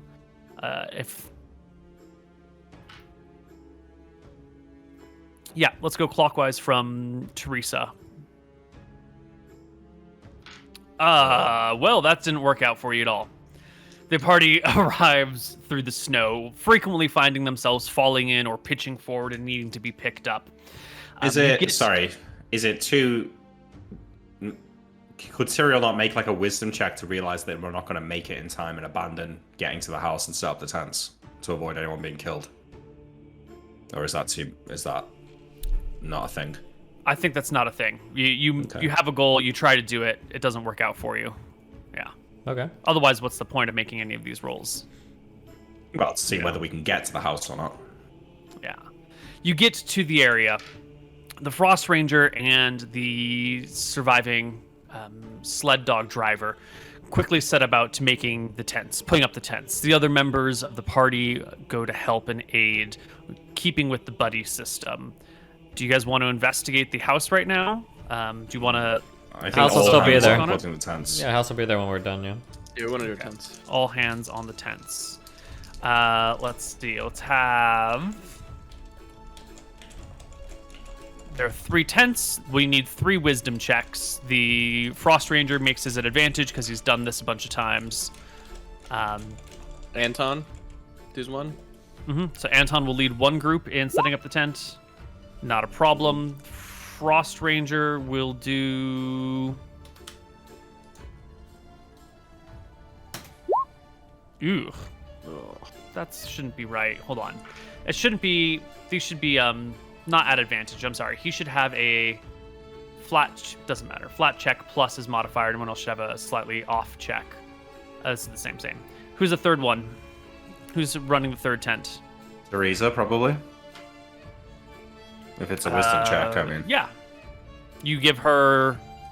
Well, she's Tyriel's buddy. That's fine, yeah. So you let Teresa run the setup of the tent with her whatnots, and we'll do fine. The Frost Rangers group will include, I think, Vashpola, Lord Khan, and Imric. And you guys will all be out in the ice as the tent is being set up, working together. The hail begins to pound on your backs, and each of you will take 1 point of damage from the hailstorm as it hits your face left and right. Minor damage, but you all pull into the tents to wait out the ice storm. Every now and then you have to push the tops of the tents to make the ice and snow fall off and go down to the side. Will the 3 party members each roll me a d20?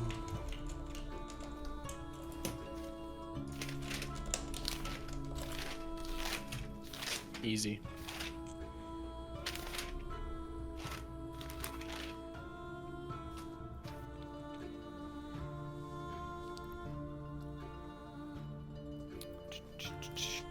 Tyriel, it is your tent that we are going to be talking about now.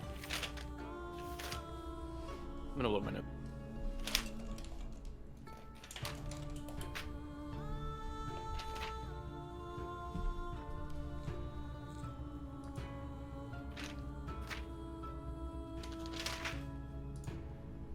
Come on.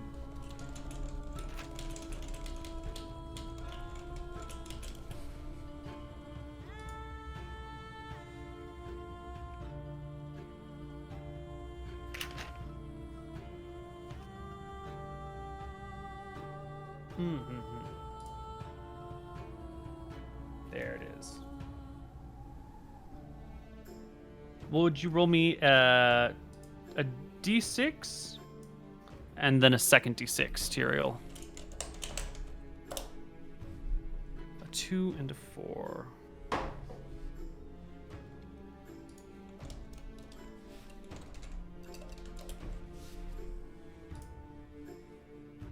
You see the tent door, as you all in here resting, parts, and in through the door steps a warrior, a semi-transparent, ghostly apparition of a warrior who throws open the door and comes to sit next to you at your fire, rubbing his hands together and warming them in front of it. He looks up at the 5 of you assembled in this tent and says, "It's chilly out there, isn't it?" Ooh. Wait, we can understand him? Yes. What language is he speaking? He's speaking Dracissian, fluently, without an accent. I nod to him and I say, "Cold indeed. Where did you come in from, friend?" From out in the snow, of course. You look, is he wearing warm clothing? He's got a kind of a thinnish cloak wrapped around his body. He's got chainmail on with like padded armor underneath. His pants are kind of they're decent quality pants. He's definitely not dressed for cold weather. Mm-hmm. Can I like reach forward and kind of like maybe pat his knee in a friendly manner and say like, "Oh, you seem like you're not dressed for the weather, my friend." Does my hand pass through him, or? It does pass through him, but he seems to take the pat as if you strike him. Mm-hmm. And he goes, "Certainly, a storm like this is unprecedented in these places." Where are you headed, my friend, if I can ask? Oh, nowhere in particular. Where are you going? I guess nowhere in particular as well. You're just out here wandering about? No. I'm keeping an eye on the area, making sure no monsters come by. What kind of You monsters? haven't seen any monsters around, have you? No, just some of the people I travel with can sometimes act a bit like monsters, but no, nothing too scary for a while. Teresa pops up. "I've seen some monsters." He looks over to her. "Oh, Cleric of Martha. You're most welcome here. What monsters have you seen?" And taking a moment of like meeting Tyrael's gaze just to judge like what's on your face. What is on your face, Tyrael? In response to what Teresa is saying? Mm-hmm. I'll give like a little bit of a like a tired look. I've seen myself dead in the snow over and over again. He frowns at her. "That's not a good omen." If I could ask, where do you sleep at night? Are there any keeps, towns, villages? Anybody that you like to shack up with when you're done patrolling around here? There's a great many people I like to shack up with.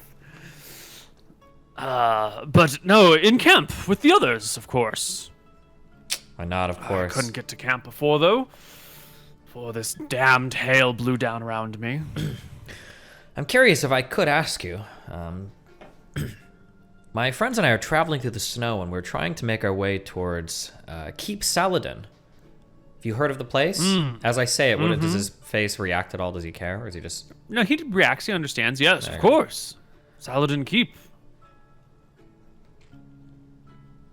Yeah, were we heading in the correct direction? I'll point to the direction that we've been traveling or whatever. I don't know if I have the compass on me, but we close by to it at this point, or... It's beyond the mountains and through the woods near the Great Lake, of course. Just a little southwest of here. Okay, I nod. Well, I don't know if I have anything left to say. Yeah. The other people in your tent, Montem and Hans and the Frost Ranger, sorry, not the Frost Ranger, one of the wagon drivers and a whole pack of dogs all look on uneasily. Does he have any Montem like sigils or anything identifiable on his arm or anything, or like you said he had a cloak on, perhaps anything there, or anything hanging from a chest or a necklace or No, he's got 0 identifiable things on him. does he project an Natural aura one. of good or evil? Just a ghostly fellow. Gotcha. Can I ask, what was the last monster you ran into out here? I think it was an escaped air elemental. Came down out of the west. A monstrous creature, blowing all about, breaking branches, thrashing the winds, driving whole herds and flocks off course. I nod. I say, I don't know if you're part of the people that would round these people up, but I'd heard stories that there were some monsters around here that were so fierce that they were rounded up and imprisoned within mirrors hung from walls. Have you heard anything about any monster like this? His head bobs slowly. I've heard of the imprisonment. It's a punishment for those that have done wicked or dangerous things, those who it's not right to kill but should not be allowed to roam free. Locked into a mirror until those who hold you there think you deserve to be set free. Able to speak and hear with the outside, but not able to interact with them in any meaningful way. Forever trapped in a 2-dimensional stasis. Interesting. Okay. Once upon a time, there was a powerful mage who kept the image of her father-in-law forever locked into a mirror, so she could use him as counsel well beyond his dying days. He was an old and sickly man when she locked him in the mirror. And there he stayed with her for the rest of her life, advising her and her children and her children's children. I think it's not a wise way to go. Essentially, the man in the mirror runs things. Everyone else becomes a mouthpiece. Terrifying fate. Interesting. Forever alone in 2 dimensions. Okay.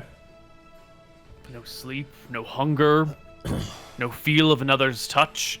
And he reaches out and grabs your knee. His hand passes slightly through it. He doesn't seem to notice. You speak an odd language, my friend. I haven't met many around here that could talk to me. Excuse me? You speak my language. I'll mention, when was the last time you ran a patrol near Wicthron Marenthra? Does he recognize the name at all, or just totally not? I don't think I've ever been that far. Interesting. Okay. Anyway, I think I've warmed up enough. Someone should stand guard. You never know when a monster will come by. Why not? Of course. And out he goes to the door before- flap, which sort of Yeah. Oh, go ahead. Before he leaves, I'll say, if you get cold again, or if you want something to eat, search for Imric in one of the tents. He might have a couple questions for you. But otherwise, have a good night, sir. Good night, gentlemen, lady. And he heads out, pushes the door aside, which moves with him, and steps out into the snow. The flap folds back, and the 5 of you are left waiting. Well,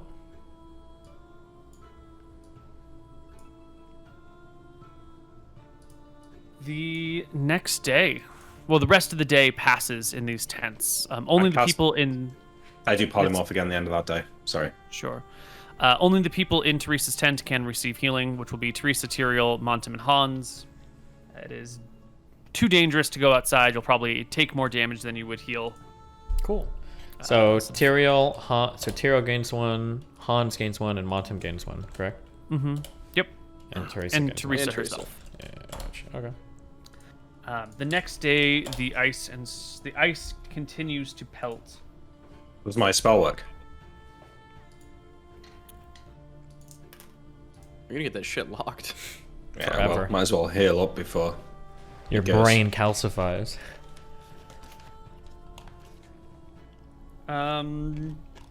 You sort of polymorph. Well, I don't polymorph. I just cast the spell. I don't actually polymorph.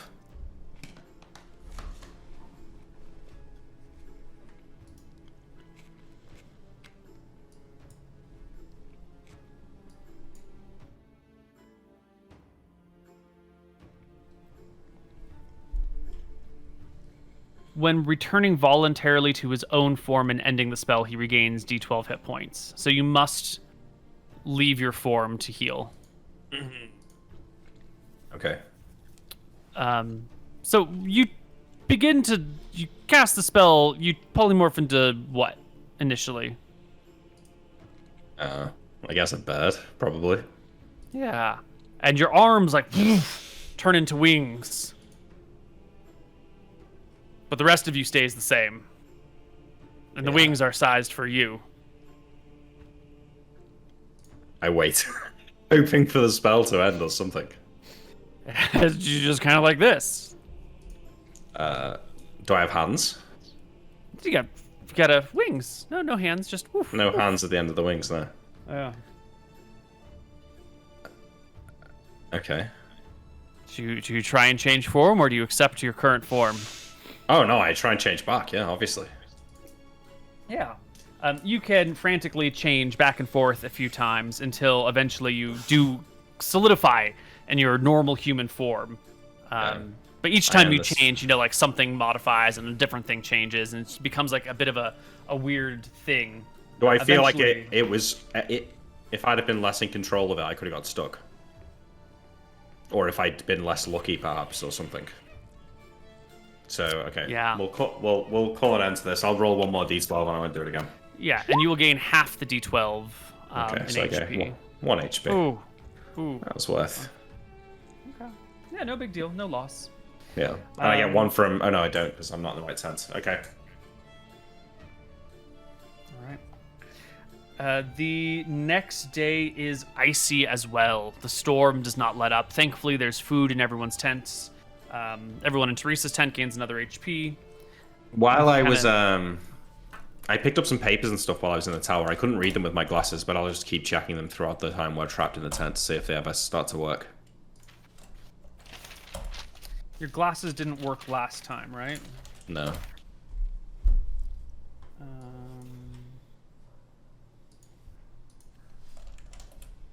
Right.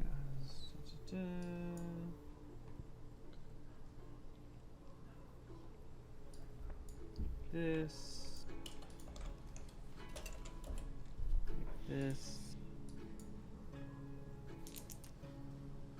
Your glasses work fine right now. Okay. I had them written down as glacier notes from Mountain Keep, so I don't know what's in them, but it was in the wizard's, study, I think. Well, not the wizard, the man that we could see. Right. Some of the notes are letters between him and a person. Just sort of like correspondence between various folks. You just have his copy, the things that he's received, so it's more like letters that he has been sent from other people, but they appear as if they're part of like a pen pal or back and forth correspondence thing. They're sort of interesting, sort of in like the soap opera drama way where, you're reading someone's, or maybe in the voyeuristic way where you're reading someone's like personal notes, but they don't really illuminate anything for you. There's no mention of this war that they were fighting. No, nothing of the kind. There's, like a grocery list. There's a whole bunch of like really mundane personal bullshit which doesn't really concern you. The only thing of interest you find in these notes is a mention of a mortar, a magical mortar and pestle that he's ordered that is supposed to be on its way. Sounds cool. Okay, well, you know, I entertain myself by reading them at least, even if I gain no real knowledge. There's like papers that he's graded from the school there. There's, notes about the students. This person needs to work on their handwriting, the enunciation of the vowels for this student, A+ on this thing. Bunch of boring teacher paperwork nonsense. Yeah, I think by using the glasses and then taking them off, I might be able to make a start on trying to get a basic understanding of the language, which I will do to keep myself entertained during the time we're stuck in the ice storm. I don't imagine I'll learn it yet, but... Yeah, it'll take lots of time. Everyone, Teresa's group gains another HP if you haven't done it already. Oh, I think I already did, yeah. We have second night, right? This is our third day now? Okay. Yeah. The next day, the storm breaks. It is just the cold out there. It actually breaks late in the evening on that next night. If you wanted to explore that chimney that night, or you could wait till the next day, whichever you want.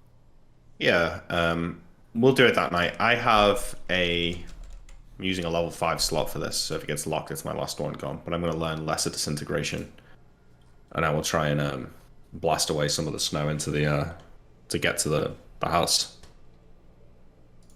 You're gonna use a level 5 spell to move some snow? Well, it's a level 4 spell actually, but I'm using a level 5 slot. Ah. I shall post it for you. Here you go. Imbued with power. Oh, right. So you can just sort of like comb through the snow very easily to rake it away. It goes off without a hitch, and in moments you find yourself at the front door to a stone building. There's a chimney out the back that you had seen before, and over here on this side is just a doorway. The door is still intact, frozen. With your Lesser Disintegrate, I think you can just carve your way through the door or the walls if you would desire. Oh, no, when I get to the door, I'll call over Tyrael and Anton. Come. We'll come over. Right. I can smash through the door if you'd like. Maybe you can try just opening it, though. Yeah, I can try. I'll trust the handle. The door handle sort of turns a little bit. It seems like it's frozen solid or the locking mechanism has been frozen shut with ice. Stand back. We'll just smash the door, Neil. Wait. Disintegrate it. Why not just use the candle to open the door like we did last time? We could do that. Okay. I'll remove one of the candles because we have like 20 of these infinitely burning candles. Yeah. And then I'll set a fire underneath, and then I'll wait for a few minutes to see if the ice melts. Slowly but surely, everything thaws. It takes a while out here in the cold at night until eventually the handle turns enough that you can force the door open. Inside is what appears to be a fairly cozy little home.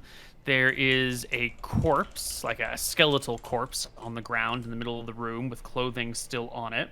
The clothing is old and tattered. Some of it has been eaten by moths, but the cloak around the corpse is still fine and intact. There's a bed on one side, a fireplace on the far side, a little kitchen area over here. Much of this has been rotted away, but a few things stand out to you. The blanket on the bed is still fully intact, and there is a broom whose straw, what do you call the head of a broom? Bristles. Bristles, thank you. Whose straw bristles are still happily intact, as is its wooden handle. Magic blanket, magic cloak, magic broom. We'll take him. You'll also notice on one of the tables in the room, there's a whole bunch of like equipment. There's a set of brilliant silver scales that have not tarnished over time. There is like a mortar and pestle.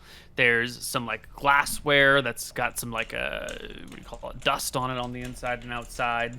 There's some beakers, there's some vials, there's a shelf nearby that has what appear to be 7 potions on it, labeled. Okay, well, I'll use the wand of detect magic here. Just to make sure we get everything.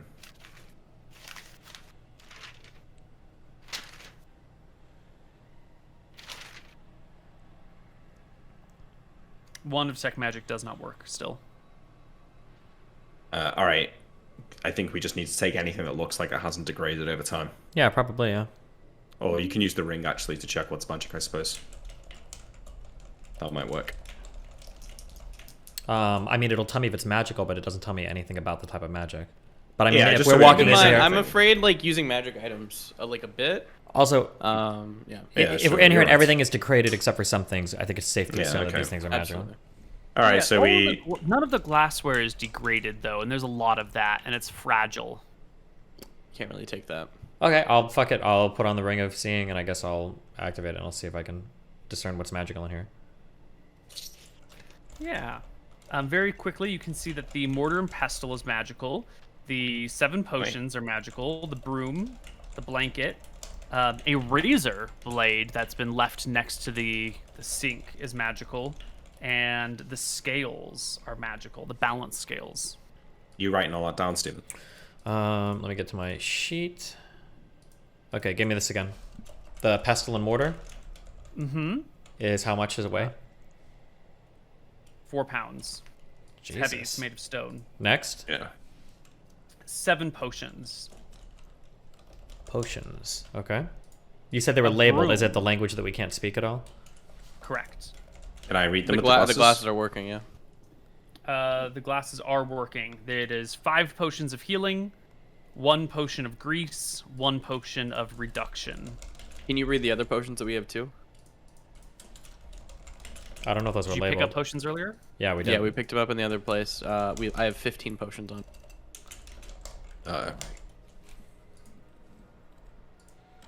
Let me finish off these things. And then Yeah, we can sorry. do those potions. How much was a magical broom weighing?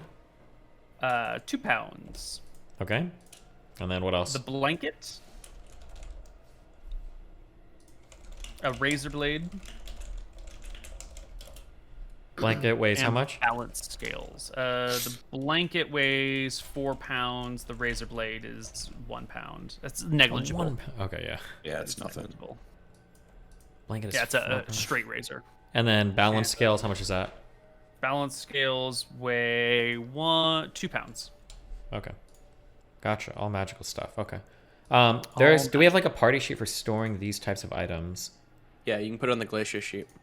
on the just glacier sheet? Okay. I'm gonna transfer the other stuff that I got too because I don't want to have to carry all this shit around. Okay, I guess I'll check those other 15 potions, I suppose, while the glasses are working. Yeah, those were the potions that you found in the tower. Great. 10 of them are potions of healing. 2 of them are potions of... I'm sorry. 5 of them are potions of healing. 5 of them are potions of extra healing. Okay, I'm writing this down. 2 of them are feather fall. 2 of them are protection from magic. Oh. And the last one is sleeping. I'll take one of the healing potions and give it to Lord Khan. If you can remove The that. intent to Yeah, I'll drink remove one of the immediately. healing potions. Yeah, with the intent to drink immediately. He's on low health. Roll it for him. Ah, he gets 10. Nice. Assuming it goes off nil. Hold on. It rolled in the zone of we need to look it up. Shit. Partial strength. Roll me a 1d100 and he'll get that percentage of the effect. So 2. 2, yeah. I'm gonna give him another 1-0. If that's alright, guys. Don't want this guy to die. I'm gonna roll your dice nil. It works fine. Just fine. Okay. The potion of healing was the what effect? Is it 2d4? or 2d4 something? plus 2. 2d4 plus 2, yeah. Okay, he's back up to 18. He's alright.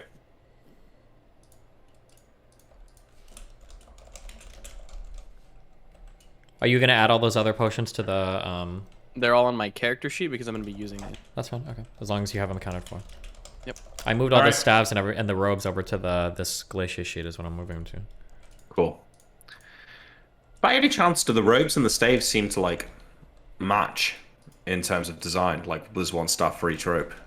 No. Okay. Cool. Alright, I'm doing a let's, 2d4 plus 2 potion. Does it work?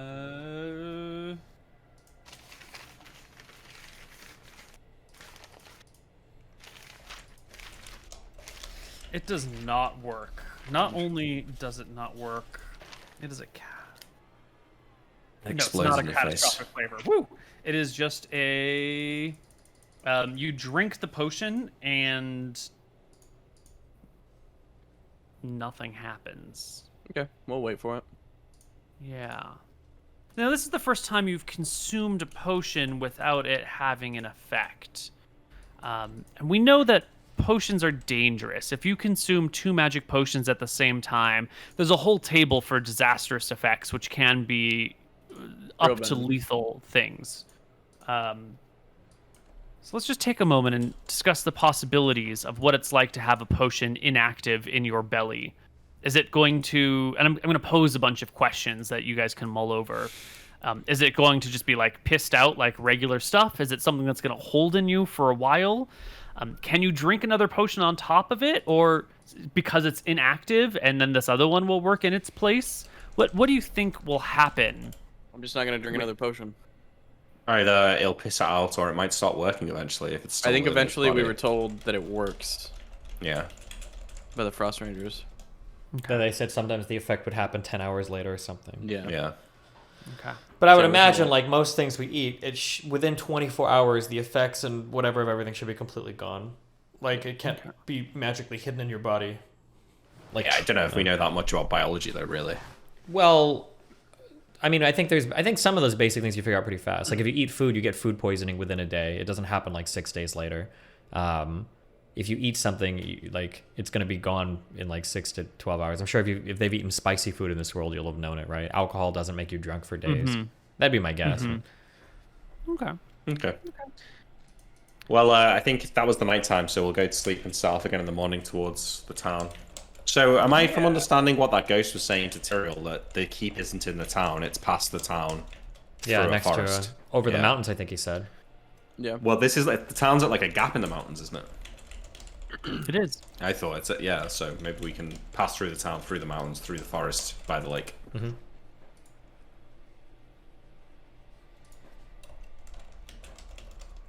Cool. Well, we go. Yep. Onwards. Off we go. Partway through the day today, on this cold, cold day, that feeling of nausea sets back in. That feeling of fatigue, and the Frost Ranger reminds you all of the effects that they've felt before. That this is sort of a zone of sickness or illness caused by magic.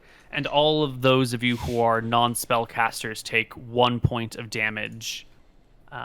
All of Okay, you so who are take 2? spellcasters take. Clerics take 2. Wizards Wizards take take 3.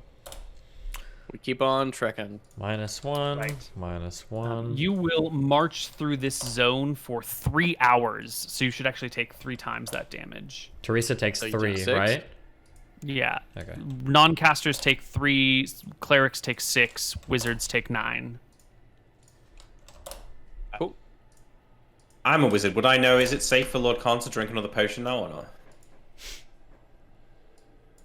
Wait, if he drank one and it worked, then he should be fine to drink another, right?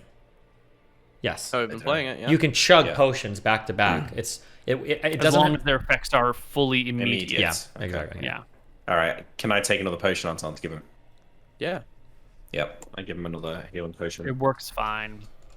Okay, but we're using a lot of... I know, but if we go through another area like that, he'll die. So I'm 9 Yeah, health. we don't want that. Okay, I get him up to 17. Aside from the zone of sickness, this day passes fairly easily. No monsters are seen, no people encountered, nothing of interest to find, just that like nausea. Some of your hair falls out on a few of you. Some of other people's nails turn black. Nasty. Yeah.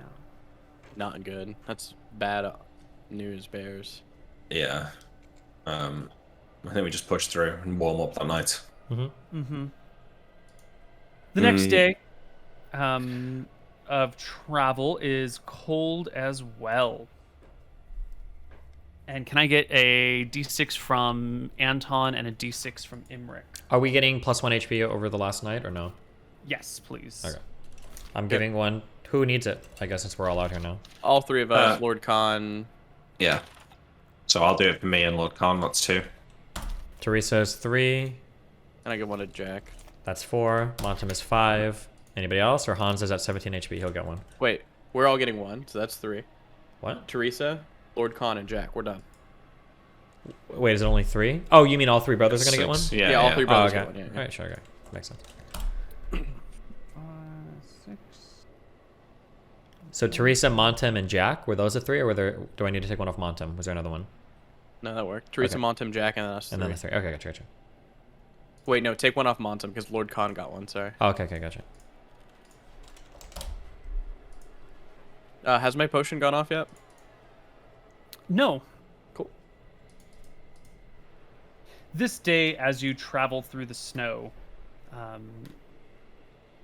you see coming towards you, Tyrael at the front, a group of 3 specters marching together in a line. One of them carries a flag. It has a downward turned white blade on a background of red. They're all 3 of them have, you said, blades with a background of red. No, there's a flag being carried by the person in the Oh, middle. flag, okay. Like Is that a religious yeah. symbol? It's probably more likely like a symbol of some sort of family or organization. The 3 of them are all armed in chainmail with shields at their sides and shields on their arms and swords at their sides, and they have that ghostly quality that you can see right through them with. If I ever get a chance to see them, I would like to roll a heraldry check. Perhaps, but Tyrael sees them first because he's at the front of the party. Yeah. What do you want to do, Tyrael? I'll probably just keep walking and talk to them, I assume. They look like all the other specters we've seen before, yeah? They do. But as they come within a few, maybe like 15 feet from you, the one in the front draws their blade, motions towards you, gives a yell, and the lot of them, like, break into a charge. 3 of them, right? 3 of them. I'll tell everybody to stand back, and I will draw my sword, one sword, I guess, to receive the charge, although I'm not fully expecting to take any damage here, but... Does Anton hear this? He'll start making a move, I guess, if he Let's does. see. With the winds and the cold, and you're a couple hundred feet back, seemingly, I don't think you'd hear this. It's sort of like the whole party, the whole train comes to a stop, which happens from time to time. And I imagine people like look forward to see what's going on. And I don't know, give me a perception check, Anton. See if you can make out the ghosts through all the nonsense. Oh, just barely not. You just kind of see the party come to a halt.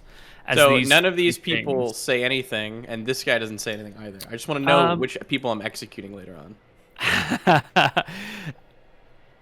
Tyrael, you're the leader. What do you do when this goes down? I would tell the 3 to stand back from me. I'll prepare Right. to attack, and then, or prepare to receive a charge. I'll tell Hans or Montem to alert the ones in the back. I don't know how long it'll take them to get Right. back there, but... The Frost Ranger here, who's who's driving these dogs, like turns behind to Brangang, Jack, and the people behind him, and holds up like a wait symbol. Don't stay where you are. Okay. And these creatures come towards you, Tyrael. They come at you. I would like you to make me an initiative roll, please. Well, you said you're going to receive their charge. Yeah, so I guess, like, preparing to... Can I take an attack Yeah. if they come into range? Absolutely. Also, I think we had... Didn't we have a whistle system? It was like 1 is danger, 2 is like I'm lost, 3 is I found something interesting. Something like that, right? Yeah. So we can whistle as well to alert people, yeah. Okay. You also whistle. The piercing shrill of the whistle will roll back through all the groups, letting you know that danger has been spotted up front. Anton will start moving up. Yeah, with your I buddy? With probably, I think he'll tell Vega to chill, and he'll bring Jack instead. And then he'll make them buddy up. Okay. I tell Lord Khan to stay with Polar and Vash, and I'll go on myself on my own. Okay. So then roll initiative. Well, Imric, it's going to take you a whole round to get up here anyway. So you can just chill.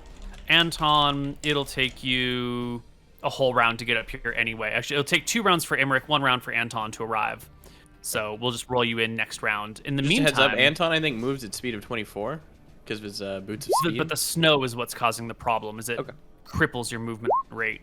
Makes sense. My then- sandals of Rohanna don't let me like walk on top of the snow like Legolas do, they? By any chance? Oh, I wish. No. That would be cool. Legolas gets to do it because he's an elf. Yeah, I not know. because of any gear. Okay. Yeah. Right. And Oh yeah, Tyrael. does the free action ring help with the snow? Doesn't that completely remove that burden? Yes, it does. Because we did that last time. It has to, based on all the prior rollings we made. If you can move through Yeah, water, if it then works for in sure. water, it must Yeah. work in snow. So then I should be able true. to get up there ASAP. Yeah, you should be able to get up there within this round. What initiative do you want? D10 You plus can go attack. 120. You've got 240 movement, right? 24. Yeah. So 24, yeah. So 240 feet in a round, in a combat round, no problem. Cool. So you can make your move. Just roll Thank normal initiative for you. I did. Yeah. I'll fix it. And then Imric, you can go. I can get to the fight this round and then Yeah. attack next round. Yeah. Yeah. And Tyrael, would you roll me initiative? I did. Unless you already have. Ah, I 8. see.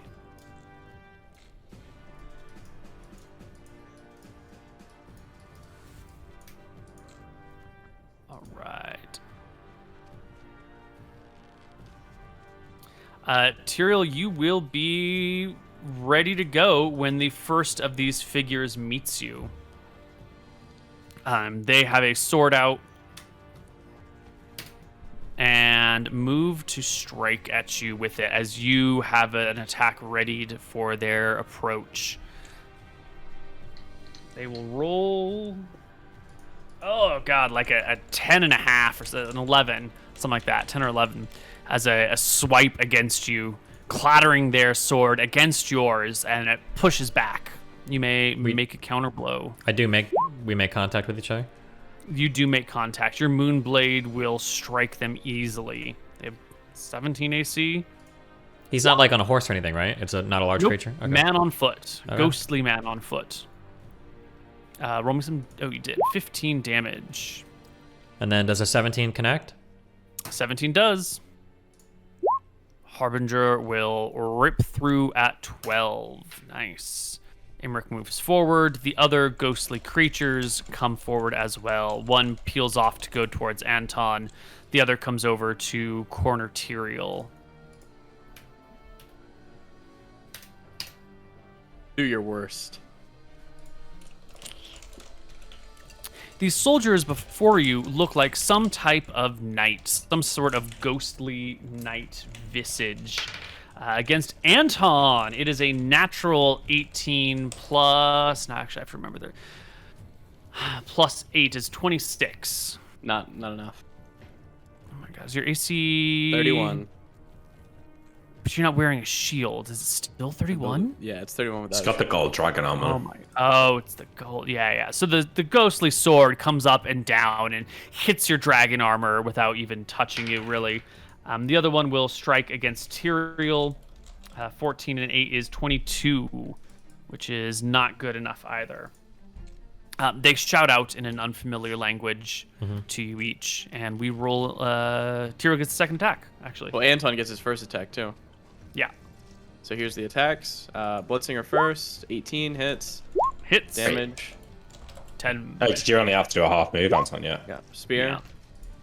Hits. Damage. And then here's my second attack. That's a miss. Second attack is a miss. Tyrael, second attack. One in front of me, 23. Easy. 14. Yeah, you cut the ghost down. They evaporate from the air. The banner with that one slowly sort of flutters away and blows down the tundra, leaving us with 2 ghosts. Let's roll initiative for them.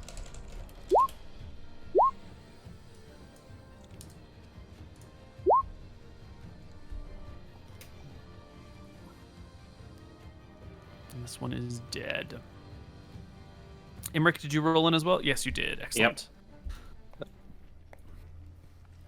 All right, the ghost squaring off with Tyrael rolls a 19 to hit, and Tyrael returns with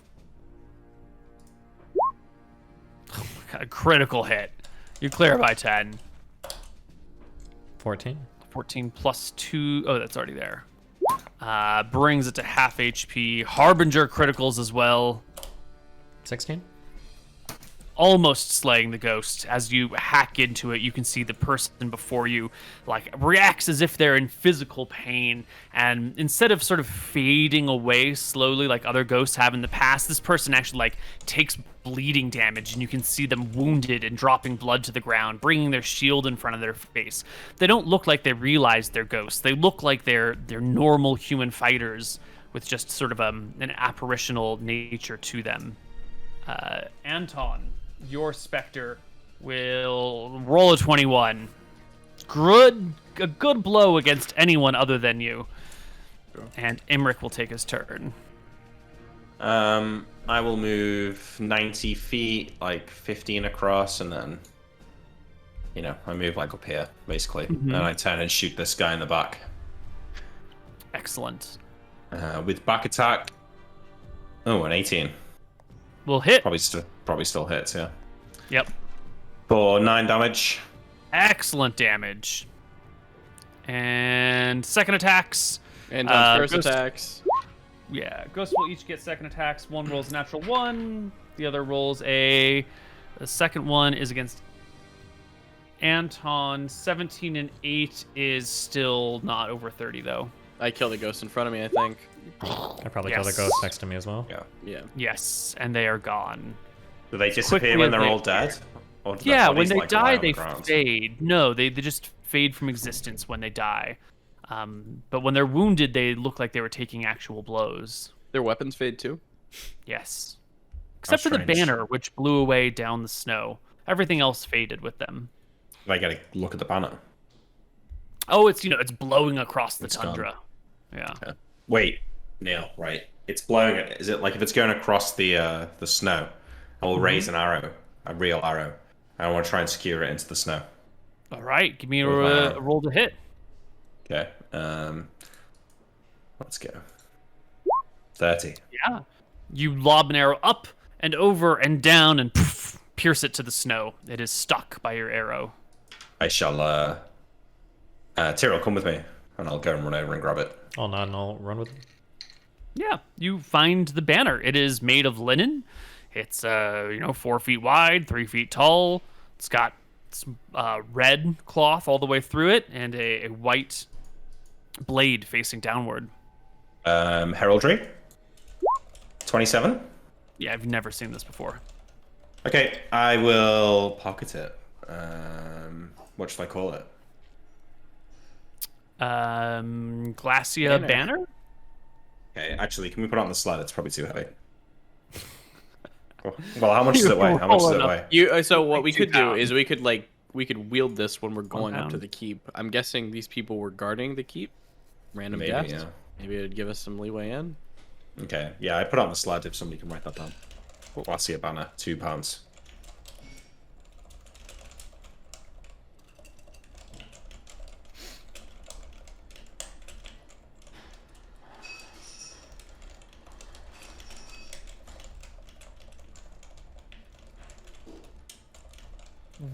Who's stowing it on the sled? Is that you, Imric? I guess so, yeah. Uh-oh. Yeah, you go to put it on the sled, and you find like a good spot to tuck it away. You fold it up or roll it up, whichever seems most appropriate. And you go to tuck it away, and you find in the sled is another banner. The same thing. It's already here, waiting for you. Interesting. Is there now 2 of them, or has it disappeared out of my hands? No, there's 2 of them in hand, but it's like you've already put it away, and you sort of have a memory of tucking it away, or maybe it was your thought of putting it away, but you seem to remember that it's not just an idea that you were going to tuck it in this good spot. You seem to recall actually shoving it down this hole earlier. Quick, I put a wish checked ball in both there of them. too. I checked both of them for the hole where my arrow went through. It exists on both. How odd. I will separate them on different sleds. Good. Yeah, Yeah, it's not it's- in the second sled when you go to put it on the second one. Yeah, That spot okay. is definitely open, and you don't remember tucking it away in this place. And I go back to the first sled, and there's only one there now.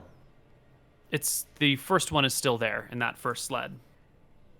You guys mind if we go to break here? Last break? Great, perfect timing. All right, we'll be back. Hello, everybody, and welcome back to Tombs of Scoria. Another day of marching through the snow as the mountains grow ever closer on the horizon, and another zone of sickness that gets passed through. I'm just assuming, instead of like dragging out each day into a 45-minute section, I'm assuming you do the same things that you've always done, and you just keep marching through these zones of sickness, right? Yeah, tell me if my ultravision ever fails. Oh, you cast it again today? I mean, I'm casting it every day, yeah. It fails today. Is it locked? Let's find out. No, you cast it and it's gone. And it just doesn't work. How much HP Yeah. are we subtracting? 2 for non-casters, 4 for clerics, 6 for wizards. Has my health came back yet? My health pot? My potion? The potion never resolved. Okay. I'm assuming then it just didn't work. And I can drink another. You think you've pissed it out? Absolutely. It's been 3 days? Yeah, 2, 3, something like that. Okay, It's been a well, while. It's been enough that you've peed all the fluids in your body. Godspeed. Can I grab an extra healing off the Yep. Take sled? one. Yeah. I'm gonna use What is next it? healing. 3d8 plus 38 3. plus 3 if you drink it all. Yep. Yeah. Alright, here we go. Godspeed. Well, hold on. Do I want to use next Just- healing? Yeah, I'm gonna use Are we it. getting- Work, Neil? We're getting sickness again, yeah. 2 times. Does that one work? Do I die? I'm rolling dice. Program is loading. Please hold. It goes off fine. No problems. You gain your hit What points. about mine? It was a potion of extra healing. Yep. Goes off without a hitch. No problem. Did we all get 1 HP back last night again, or Uh, are we doing that tonight? 6 as we people try? got 1 hit point, and then everyone took 2, 4, or 6 damage. Okay, so Alright, did we- Lord, okay. Lord Con is taking 1. I won't need 1, so there's 5 to spare. I'm giving another material. You can add one. What about to Teresa? She's pretty I'm low. giving her one, yep. Okay. Montem as well, 2 probably. more. Yep, Mont, I'm sure. Are you adding these? Or you want me to add these? I added them all. You just need to add your own. Okay. Let's also get the party back into the right order on this map.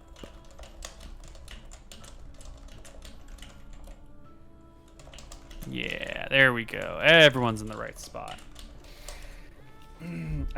As the day draws to a close, the mountains come well into view. At the edge of your vision, you can see the town, and you can see the rise at the back of the town and the tower atop the rise.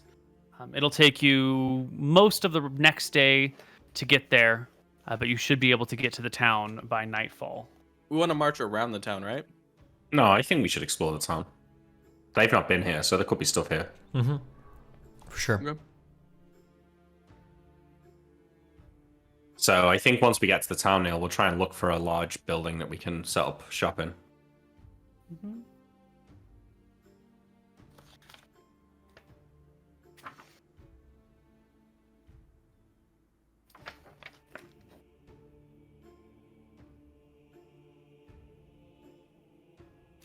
Okay. It is cold weather today in the town. Mm-hmm. And as you approach the town, you have to cross the frozen river between you and there. It's not that big of a deal. It just kind of comes out and forms like a big semicircle around the town. If we...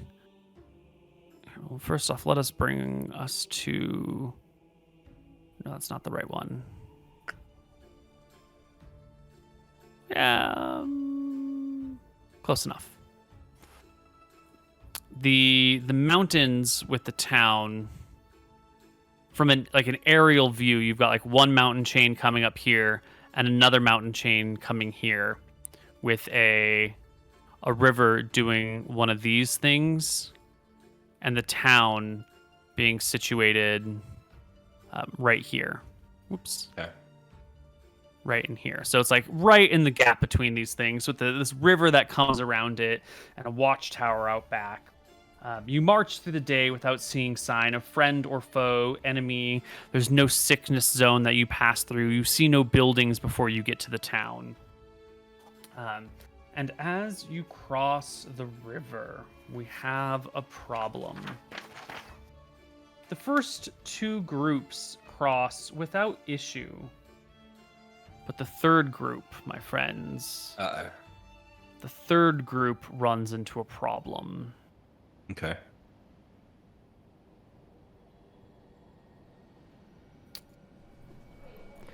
As you bring your sled across the frozen river, a chunk of ice begins to crack and break and wobble back and forth on the fluids below. I'm going to bring us to a map in just a moment as soon as I can get it. It's not this one. How fast is the ice breaking? It is one sort of like break, and a large chunk of ice has broken off, and all the people on this chunk of ice are on it together. I have a map prepared for this, but it is not showing up. I prepared this last week.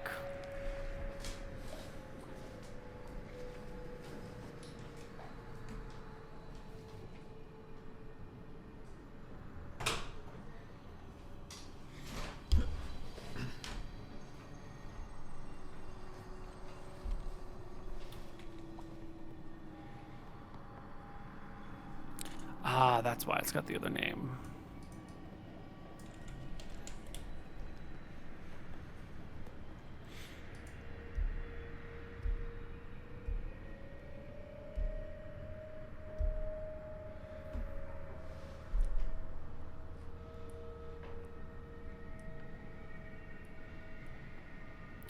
Sorry, it's taking just a moment. So there's a large section of ice in the middle of this river that snaps away, leaving whoever's in the back, whoever's the very last party, plus me. that sled, all Yeah. together on this floating berg. Now, as you move left or as you move right, the whole section of ice teeters and totters in either direction, and you find yourself in an awkward position where, if the sled moves forward, the whole sheet of ice is going to just tip and drop everyone into the icy waters below.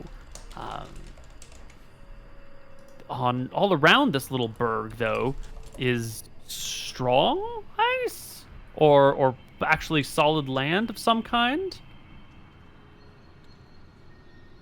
Okay, so what we're saying is the sled is stranded, basically. The rest of us could probably, jump off the ice and onto the land. Maybe. I don't know. I don't know why my map isn't showing up. Critical trails, winter, icy barrens. Fucking hell. I should double verify this during the break. Yeah, we don't need a map necessarily. Well, maybe. If we're about to lose a sled, it might be good to be able to see what we're seeing. Yeah.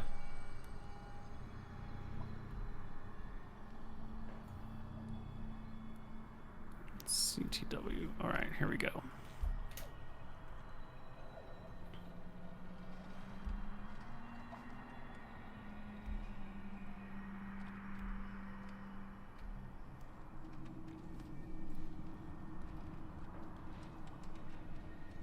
Are all the dogs on the ice as well? Yes, the dogs and the sled and the driver and the lot of you are here.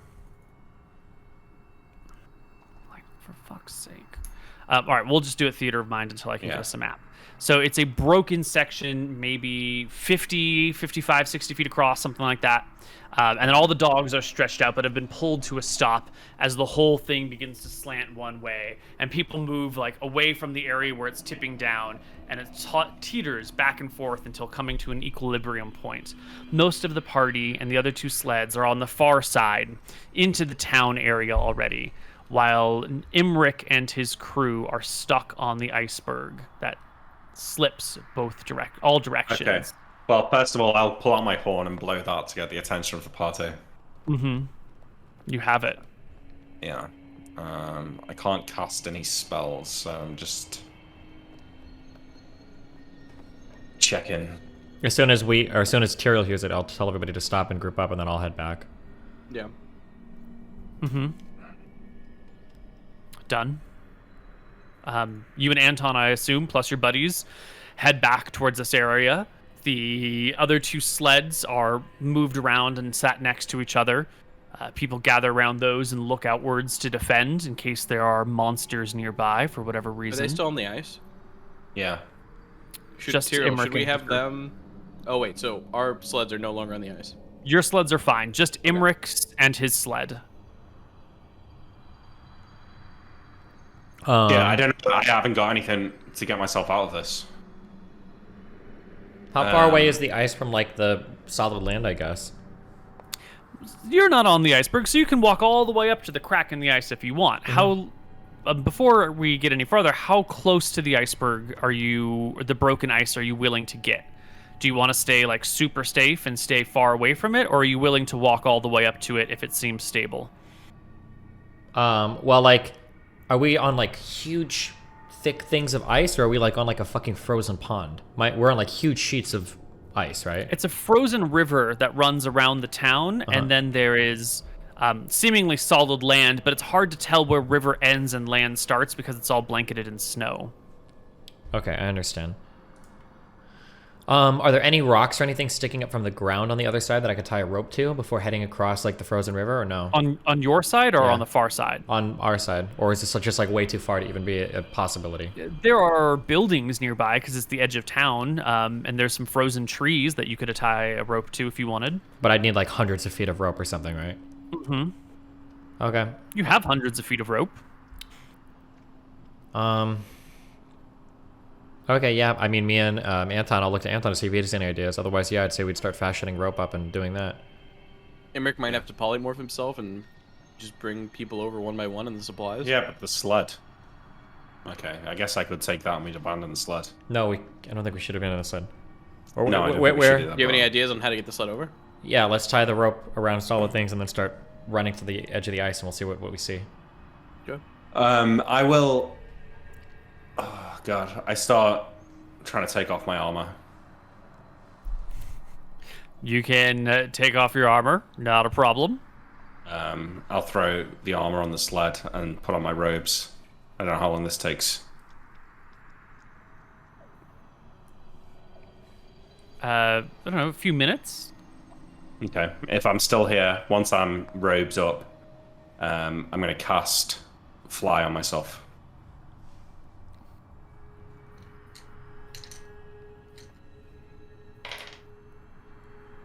It goes off. You're fine. Okay, I start ferrying the dogs off the ice onto the other side. So you're gonna unhook the dogs and one by one fly one dog off at a time. Yep. Do you have an animal handling check? Just to No. see how this goes. No? I've got riding land-based. I don't know if that helps. No, we're looking more for like an animal handling thing. So, Depends on the context. 'Cause if I was a kobold, I would say land-based riding would work on a dog. if you were Yeah. a kobold, maybe, but you are certainly not. That's true.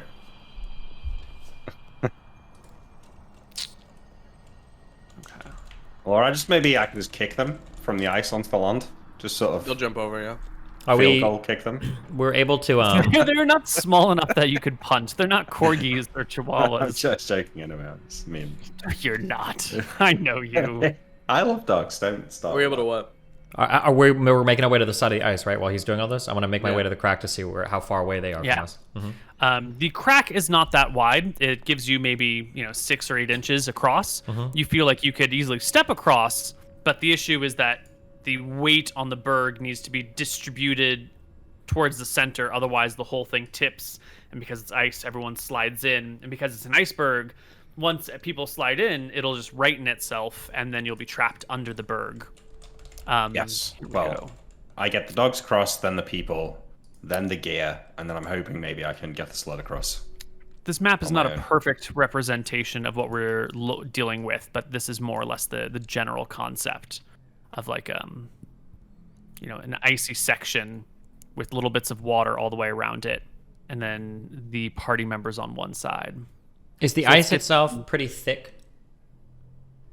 The ice looks to be about a hand thick, Like that or like that? like this, like how you would measure a horse.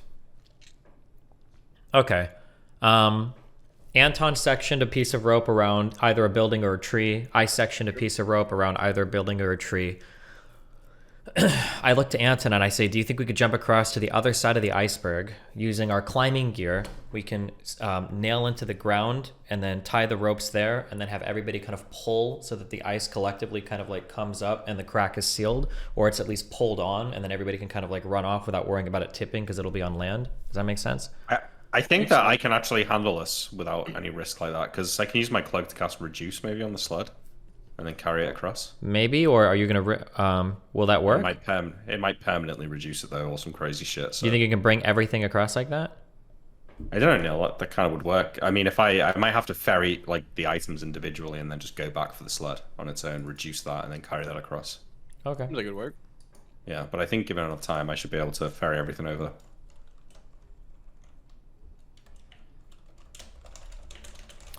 We try that. Okay. So flying Imric is going to move people and dogs one at a time. Dogs what first, I'm then hearing. people, then gear, then the Yeah, but sled. it shouldn't take long. So everyone groups towards the middle to avoid tipping the iceberg in any way, shape, or form, as Imric will ferry dogs one at a time. Do you want to give me a d20 plus half your wisdom for how well you can handle these pups? Sled dogs are, I don't want to call them overly aggressive, but they are very active dogs who are high energy, and they don't always feel... They're cold though, so they're they're subdued. Yeah. Well, we'll see about your roll. Can I at least round my wisdom up, please? No, it's Oh yes! Come on. not even a problem. You can move all the dogs without issue. Now you've got the people. If you can move the dogs, the people should be easy. All they have to do is cling to you. How much weight can you fly with? Can you fly with a Nice. full dash of weight? Let's see. He's what's flew it with say? Tyrael or Anton before, so It doesn't say.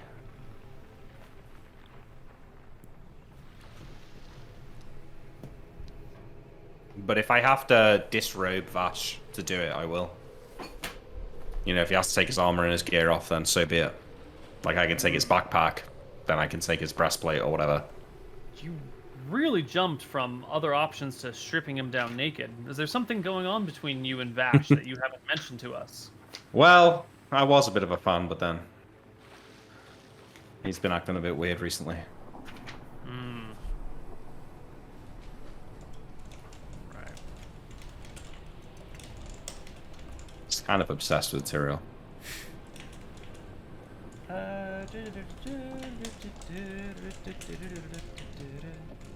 So Babbling you can something carry about your own coconuts. weight, it seems like just your normal amount of weight with the fly spell. Flying creatures, I think, cannot fly at a certain point of encumbrance. Okay, well, I had one more casting of Fly, which I could cast on Vash, perhaps. That's one person, though. you know, even these other folks are still going to have weight to them and might be difficult to maneuver. And these people not just jump over? I was under the impression that they could.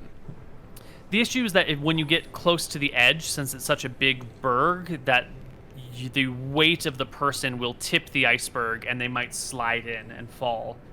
Like if it were stable, if it were a solid platform, they could hop the gap no problem. But as you move towards the edge, the whole thing tips and then... Let's do our... Yeah, well, if you guys secure ropes, we can tie them around the people and then just... They can jump and then you can sort of pull them at the same time and... No, that might still tip the ice then. Let's try Tyro's plan. While you're moving over and ferrying stuff, we're gonna use our climbing gear to hook in and like pull with all our might. We have sled dogs and shit. So you're going to hook... I need more details. I'm too dumb to understand. You can explain it. Me? I don't know if I understand. Because we can't drag anything across the iceberg. Oh, well, so, okay. This is my plan, okay? What I was saying was that we could, do you see these pings? Yeah. So, like, you would walk to the very edge of the ice, and you'd use the climbing gear spikes to nail in the rope here, and nail in the rope here. And then on land, we would just pull the whole iceberg until it's kind of crashed up onto the other place past the crack. Does that make sense? So from the right side of the map, you would attach ropes to the left side of the berg. Yep. And then pull that to the right until the two are adjacent to each other. Yeah, or even You until don't it's even need to jump overlapping. across to do that. We can secure the ice picks over here. Yeah, you could. Yeah, I would just throw the rope over Yeah. and you do that. That was my. Yeah. I mean, same thing. Someone moving to the edge of the ice might tip the whole situation. Yeah, but if we're doing this in a really controlled manner, if they've got 4 people here doing it, or we could even do one at a time to maintain most of the weight in the middle, then one person would walk that direction while the other person walks in this direction. He'd hammer it down, and then they both walk back together to counterbalance each other. That sounds really good. I like this plan. I could do it from flying, and then I wouldn't have my weight. True. Flying Imric can go around and he can drive pittons into the iceberg and easily attach ropes to them. No dice rolls needed. Fly lasts for how long? Hours. Hours, yeah. Hours. Not a problem. So you pitton into the berg, pitton into the berg, and attach ropes, and then you're going to pull the berg all the way against the far side. Yeah, I imagine Yeah. we'd probably have to use both teams to do this, but yeah. Yeah, you've got 2 teams of sled dogs. You've got the right thing for this. So the berg will slide to the edge of the river and push against it. You can hear the ice creaking as the berg slams into it. And now we hope the force of friction with ice is enough to hold the berg in place, right? Yeah. Yeah. And maybe even we though- would even continue to have everybody pull to maintain that rigidity while everybody as they then jump across. comes across. Yeah. Okay. Who wants to be the first one to try and jump across? Who do you send? Vash first. Ola. Let's go. Wait. We should send the least athletic across first, because the more that are in the middle, the more Okay. likely it is to stay balanced. So the last jump is going to be the hardest, right? All right, send Lord Khan. I will. I'm gonna float just above like where he's jumping here, just in case something goes terribly wrong and I reach for him. Okay. Spotter. Lord Khan makes the gap, no problem, now that the 2 bergs are close together. And with the weight of all the supplies and the people in the middle, the berg only tips a little bit. His grip on the ice is not great, but he makes the jump. Who's next? One of the Pola. fighters. Pola. Pola okay. is next. Okay, let me open her character sheet. I tell Vash to move a little bit to this side as she walks across to the right, just to help balance. All right, he moves to the other side, and Pola will go and make a nice, easy hop. No slipping of any kind. She is free and clear, leaving Vash, the cart, the wagon driver, and the supplies. I Okay, forgot for about this the one, wagon he's on his driver. own. I go in. Okay, I get the wagon driver to counterbalance for Vash. Okay. The wagon driver going now, or Vash going now? Let the wagon driver go next and let Vash counterbalance. Okay, yeah. Wagon driver is definitely fine. He makes it across without any problem. Now it's just Vash and the supplies in the wagon. Okay, so I'm not going to be there to spot for him. I go and counterbalance for him while he makes the jump. You hold the weight. Yeah. Vash And as soon as he clears jumps, it. I levitate. So that Yeah, I'm because not- he jumps and then the whole thing does begin to tip in your way. Yeah. And you levitate and fly, and the iceberg balances back to an even point again. All right, I reach into my robe and touch the cart and cast reduce on it.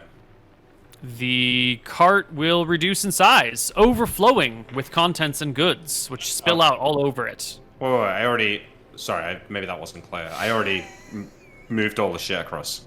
Oh, I mean, Separately. moving all the shit will take you hours. Hours? Well, maybe not hours, maybe hour singular. Yeah, That's well, I definitely mean, I not think all we haven't got a gone. choice, so. Okay. So you will by Let's- yourself I will do ferry that things now, yeah. one armload at a time, back and forth and back and forth and back and forth. Yeah. Clearing, okay. You can clear all the stuff off the cart over the course of the next hour or so. But while we're doing that, I want to talk about what else is happening, because you're here at the town. There's a whole bunch of buildings. There's streets that are going through. None of these buildings are like covered with snow. Like the rooftops are covered, but you can still walk the streets and find doors and windows and openings and whatnot. This is a town that could be explored if you wanted.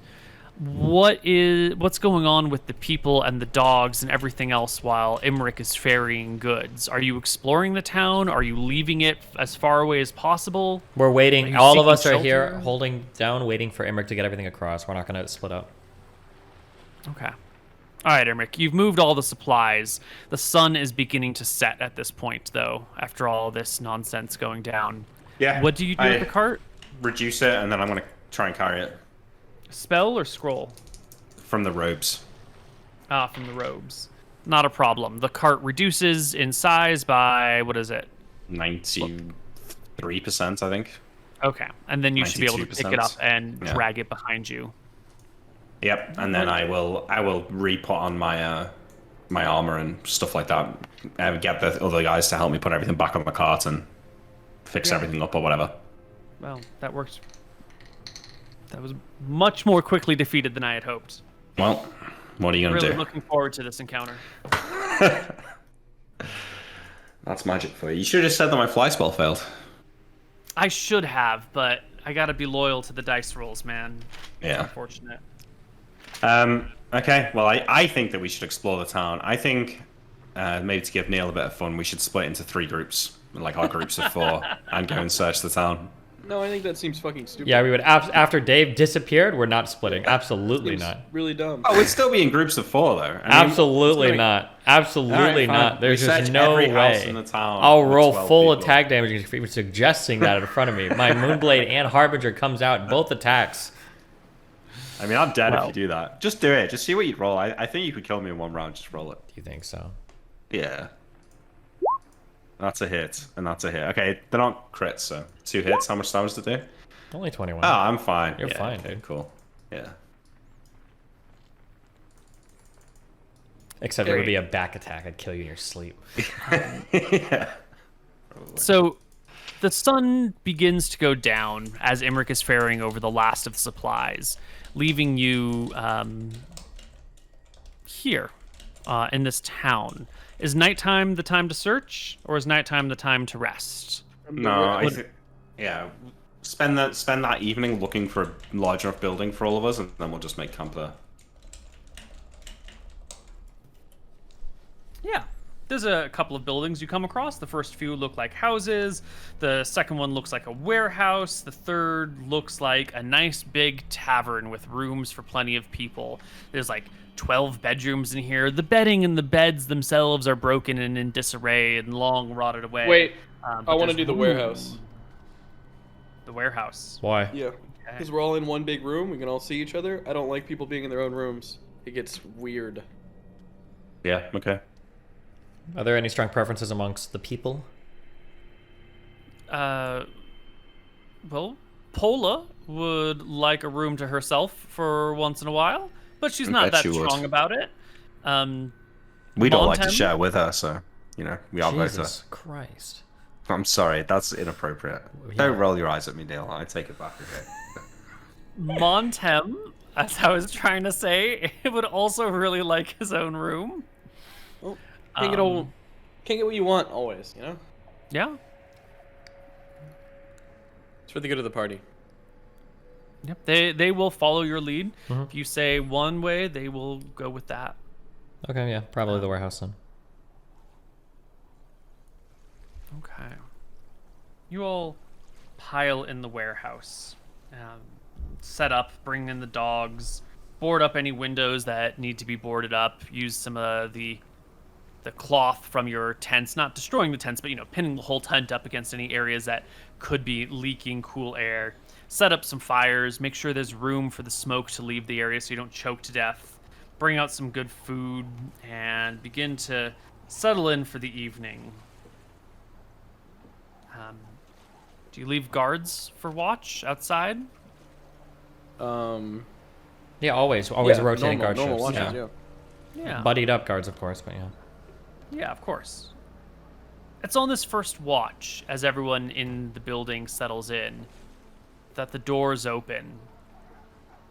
And quickly coming in are the people on watch, including the Frost Ranger, who volunteered to take first watch this night. He looks sort of wild at you and says, we heard something coming from the keep, the tower at the back of the town, top of the hill. A wail. An unholy, unearthly wail. Yeah. I've heard this before here. Not here, not in this town. I've never been to this town before, but further east, near one of the great cities we've seen. I think it's a banshee. Fuck that. Do they normally hunt? Will it come and find us, or do they kind of wander the lands on their own if we don't disturb it?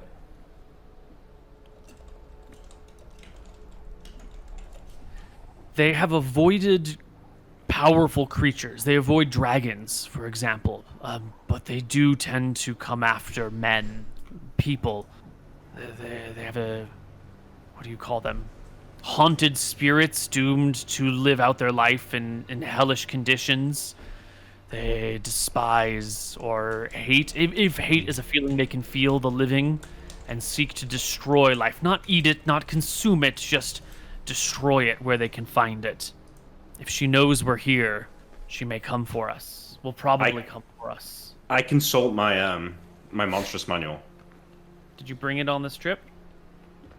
Oh, I mean, Almost certainly. almost Why don't you certainly. give me a check? Because you've read the monstrous manual. Yeah, okay. Wait, why would we leave that? There we Oh go. my Easy. I pass it. Right. I want to find out, Neil. I'm just going to check that you can tell me otherwise. If you can't hear it, does that make you immune to its scream or not? The wail of the banshee is what kills you. It is a save or die effect. Did you understand Does- what he's asking? It doesn't say anything about whether you've got to hear it. It sounds like it's just a Like if it's you just were an Well, effect. deaf, or if you I had mean, like it's- earmuffs, would you not take damage or whatever? or- Earmuffs probably wouldn't stop you. If you were truly and honestly deaf, you probably wouldn't hear it. Wax in the ear though might work. Wax in the ear might work. That might translate to a save to your Advantage. bonus to your save of some kind. Depending on how much wax you have on hand. How much wax do you guys bring? Well, do the infinitely burning candles drip wax or no? They do not drip wax, but you could destroy them. They are We have made so of many, wax. We could destroy them, yeah, easily. How many miles away is that keep? Which keep? Where the banshee is? The tower. It's within the bounds of town, less than a mile away. Banshees can sense the presence of living creatures within 5 miles. Then it knows we're here, says the Frost It'll Ranger. be coming for us. Could kill all of us if we let it get the jump on us. Really, all we can do is hunt it. The Frost Ranger quickly goes back outside to keep an eye. Is this a magical effect, you'd say? Yeah, it attacks at night. It could be coming, like, now. I have protection fact, for it- magic scrolls. And Or a didn't we get potion? some protect from magic potions? I think it's a potion. It yeah. was 2 of them, I think. There's 2.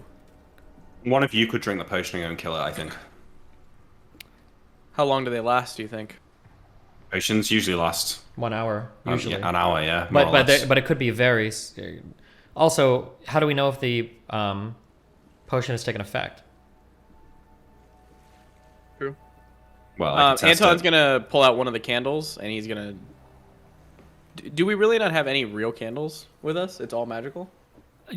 I don't think anyone brought any non-magical candles because you have. We all only the- had one magical candle when we got here. So there's I a assume decent we chance would have brought brought some. mundane candles due to the fact of we're in an area where magic is fucky. Okay. Yeah, Yeah. that's fine. You've got a handful of mundane candles then. I honestly think the also, safest in the thing morning. to do is for one person to go and kill it. Wax in the ears, drink the anti-magic potion, and then just go and slay it on your own. It'll probably come out to fight you. It won't be able to beat you in a fight without its magic. It'll probably try and run. Who's the best person to do it? Either Tyrael of you with Cloak two. of the Cheetah? I can fight and kill. Yeah. Yeah. I think And the Anton ring of seeing would do it, help. but I think you're the best. Okay. Can you read scrolls yet? That doesn't come from. I think. How does it work? The door kicks open again, and in comes the Frost Ranger. He's pale in the face. He steadies himself against one of the crates laden with supplies. I hand Tyrael the potion. Yeah. Shakes his head. There's something else with it. Coming out of the front of the tower gates. A knight, all in black, glowing red eyes. A death knight. Holy shit, that is a I bad think it's a fight. death knight. I think we have to run. I think we have to run right now. Every man for himself. No. Flee Have back them- the way we No. came. No. Tyrael, slay the a banshee, death blow the knight. whistle, and then we come. It's a death. I'm going to drink the. It can. Wait, hold on. Tyrael, should I come with you? Fight the Death Knight as you fight the Banshee, and then we both take him? Both and of we us. I come hand you the after? magic No, potion. none of you can take a death We knight. both he drink. says. I'm drinking the anti-magic potion. Okay, do you want me to drink one too? Yes, I gave it to you. Okay. Drink. Anton drinks Imric, as well, talk some sense into these and we're men. gonna start going. Hold on. Is there a It way to can kill test? with just a word. Is there a way for us to test? Can somebody cast a Wait. spell on us to know if the anti-magic potion is working? Imric. Yeah. I will cast some sort of spell at you, but what? I guess I'm probably not in my armor since we're making up for the night. I'll put my robes on and try and cast Enlarge on Tyrael. Is no one listening? We have to flee. It's a death knight. It can kill with a word. It can throw a fireball. Powerful. Can more I just powerful than any scream at this wizard. guy? Shut up. Is we? He falls silent. You have to kill the banshee and then whistle, and I'll come and help. Right? Yeah, we're gonna need you and Lord Khan. Yeah. Does an anti-magic? Will this even protect us against the banshee thing? It should, right? It's magical, but we'll also put the wax Wax in in the it. ears. Why are we doing Yeah. both? Why not? Okay. We need that. We need the anti-magic just in case Okay. against the Death Knight as well, apparently. So Yeah, it Okay, can cast we- Power Word Kill, so don't we fail put saves. wax in the ears and we go. There's no save on power word kill. But the well, anti-magic thing, we should assume, because that's magic. I know. Oh, fuck. Can I read the thing for Potion of Anti-Magic or not, Neil? Yeah. Yeah? Yeah. Is that Yeah, even a time thing, paused. actually? Do me and Mooten have? Okay, hold on. We need to make. Is time running right now? No, it's paused now. Is it? Time is always running. Mooten, shut it the depends fuck on what's- up. We're both waxing our ears. Are we done with this? We're in the process of doing this. Okay, so you can't talk to each other anymore. Good. Okay, we've waxed 1 ear so far. Yeah. There is no Potion of Anti-Magic in the book, so... Okay, Okay, potion of protection for magic, bonus to saving throws. Bonus? +5 Oh. to saves. okay, Is the wait, hold potion on. of protection for Bonus magic. is very different than. That's Yeah, very yeah, good. yeah. Okay, we need to reassess our position here, then. Cause So that's we're a just problem. going out, and if we roll poorly, we die. No, I don't want to do it. The Death Knight will kill you without save. Yeah. Well, Wait, what were these called? it's These were called potion of protection from magic. Potion of protection from magic. Bonus to saving throw against magical effects, +5, and all magical effects are halved. Duration, magnitude, etc. I don't think the Death Knight can kill us, right, with Power Word Kill because we're too high level. Let me check the spell. I don't know. Is that cheating, Neil, for me to read the description of Power Word Kill? You mean, Well, I in check, wouldn't know this. what would you know about it? Famous spell, isn't it? It's a famous spell. And Arc Somber, he studied with her. That's like a. You should know this. Well, no one can. I mean, no one can cast it, so Yeah, but it's tough to say you'd know a lot about it. But, I But won't you read it might have- if you. Yeah. Give me an int check. Okay. Yes, you have 25. heard of legends of people with this most powerful spell. And so let me just tell you what you would know then. Okay. When the power word kill spell is uttered, one or more creatures of any type within the spell's range and area effect are slain. It can either target one creature of up to 60 hit points, or multiple creatures with 10 or fewer hit points to a maximum of 120 total. So it can't kill Tyrell. Is it Is current it 60 or is it max? maximum? Well, because my current is 60. Is it at or below? No, it'll That be is the current. area where He Imric's needs to drink a potion. knowledge Just, will fail. it's not Okay. worth the risk. Drink. Yeah, sure. So I'm gonna drink a healing potion. We didn't drink the anti-magic potion then, right? Since it doesn't do anything No. for us. Well, if it's not gonna do Yeah. anything, then yeah. Okay, Koibu, does it work? Yes, it works. It is 3d4 plus 4, 3d8 plus 3. 3d8 plus 3, 25. Okay. Fucking nice. All right. The issue is Tyrell. Anton can't go now, so he's gonna. Have No, to fight Tyrell's got to Banshee. go on. He's got to fight both on his own.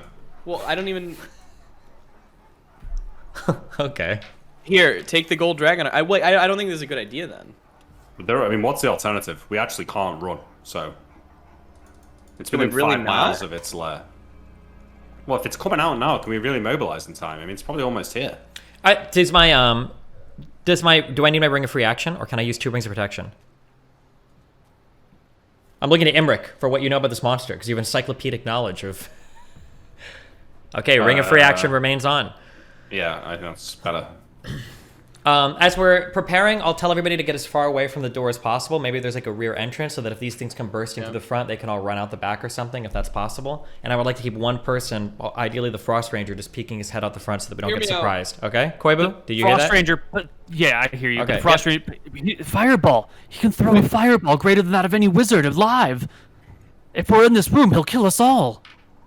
Okay, we'll lean out the front and make sure that he's not coming. I Frost will. Ranger goes I'm back wearing outside. the robes. I cast rope trick. I don't know how many people can fit up it, but I'll fit the most vulnerable people up the rope trick. I have a protection from undead. Maybe you can't cast it. Oh, a scroll. Scroll.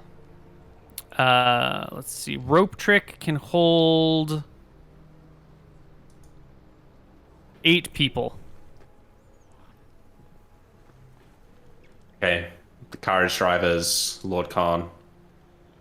Okay, so wait. We're putting shit in our ears for the Banshee, and we're staying here to fight it? That's the plan? No. Maybe wear your ring of fire resistance as well. No, these are creatures that are looking Its for people fireball to could slay. take you under. Its What? fireball could take you under 60, and then power word kill could kill you. I understand. We need to escape from the city. We're going to leave the supplies here, take what we need for food for tomorrow and the day after, and then we'll come back and hopefully they won't destroy our supplies. They only hunt living things. They shouldn't come here searching for our stuff. I don't think we should stay and fight. I think we're risking the entire party doing this for no reason. Can we just leave? Okay, fine. If that's the decision. We run. Yep. Can we start All going? right. You grab tents, you grab food, and the party escapes out of town. The dogs come with you, barking all the way. Why? They're Because fucking they're dogs, trained that's what they sled do. dogs. They should be able to keep their fucking mouths shut.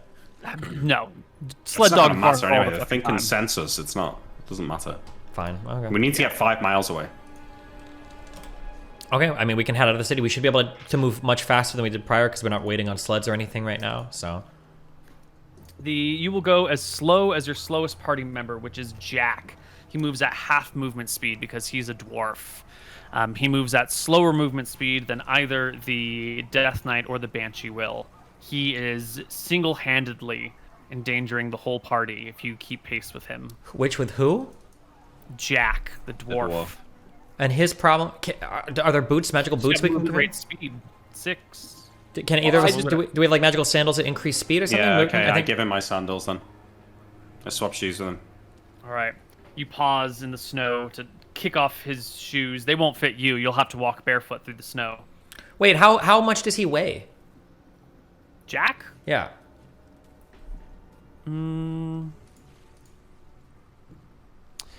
He weighs 107 pounds plus his 122 pounds of gear, all told 224 pounds or something like that. 249, 229. Okay, way too heavy for me to I, carry. I give him the sandals, and I'll cast fly on myself.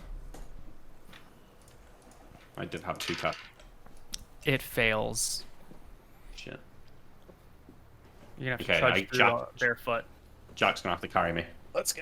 We can easily do that, yeah. Yeah, Jack's strong as fuck. He cradles you in his arms and holds you. The party leaves town. So we thought that was a death knight? Death Knight and a Banshee. That is fucked up, Neil. From your distance out of town, you can see the red eyes of the Death Knight, having made its way to the edge of town, gazing out at the retreating party. And after a pause, it begins to walk after you.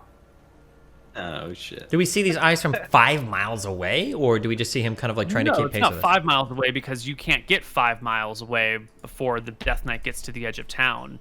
And it's, an otherwise dark night, clouds overhead, but you see this pair of burning red lights at the edge of town.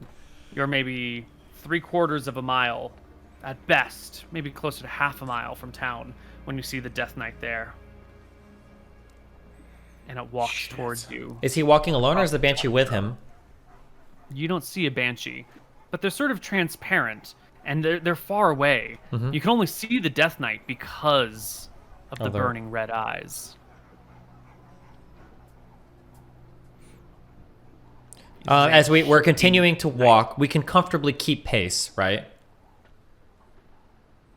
Yeah? You can keep your pace. The speed of the Death Knight, it should be around human pace.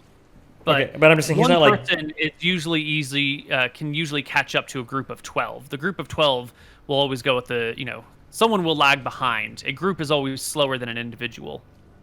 Okay, I say to Imric, does the Death Knight have some supernatural way of finding people? Hang on, let me consult my memories. Okay. I don't think so.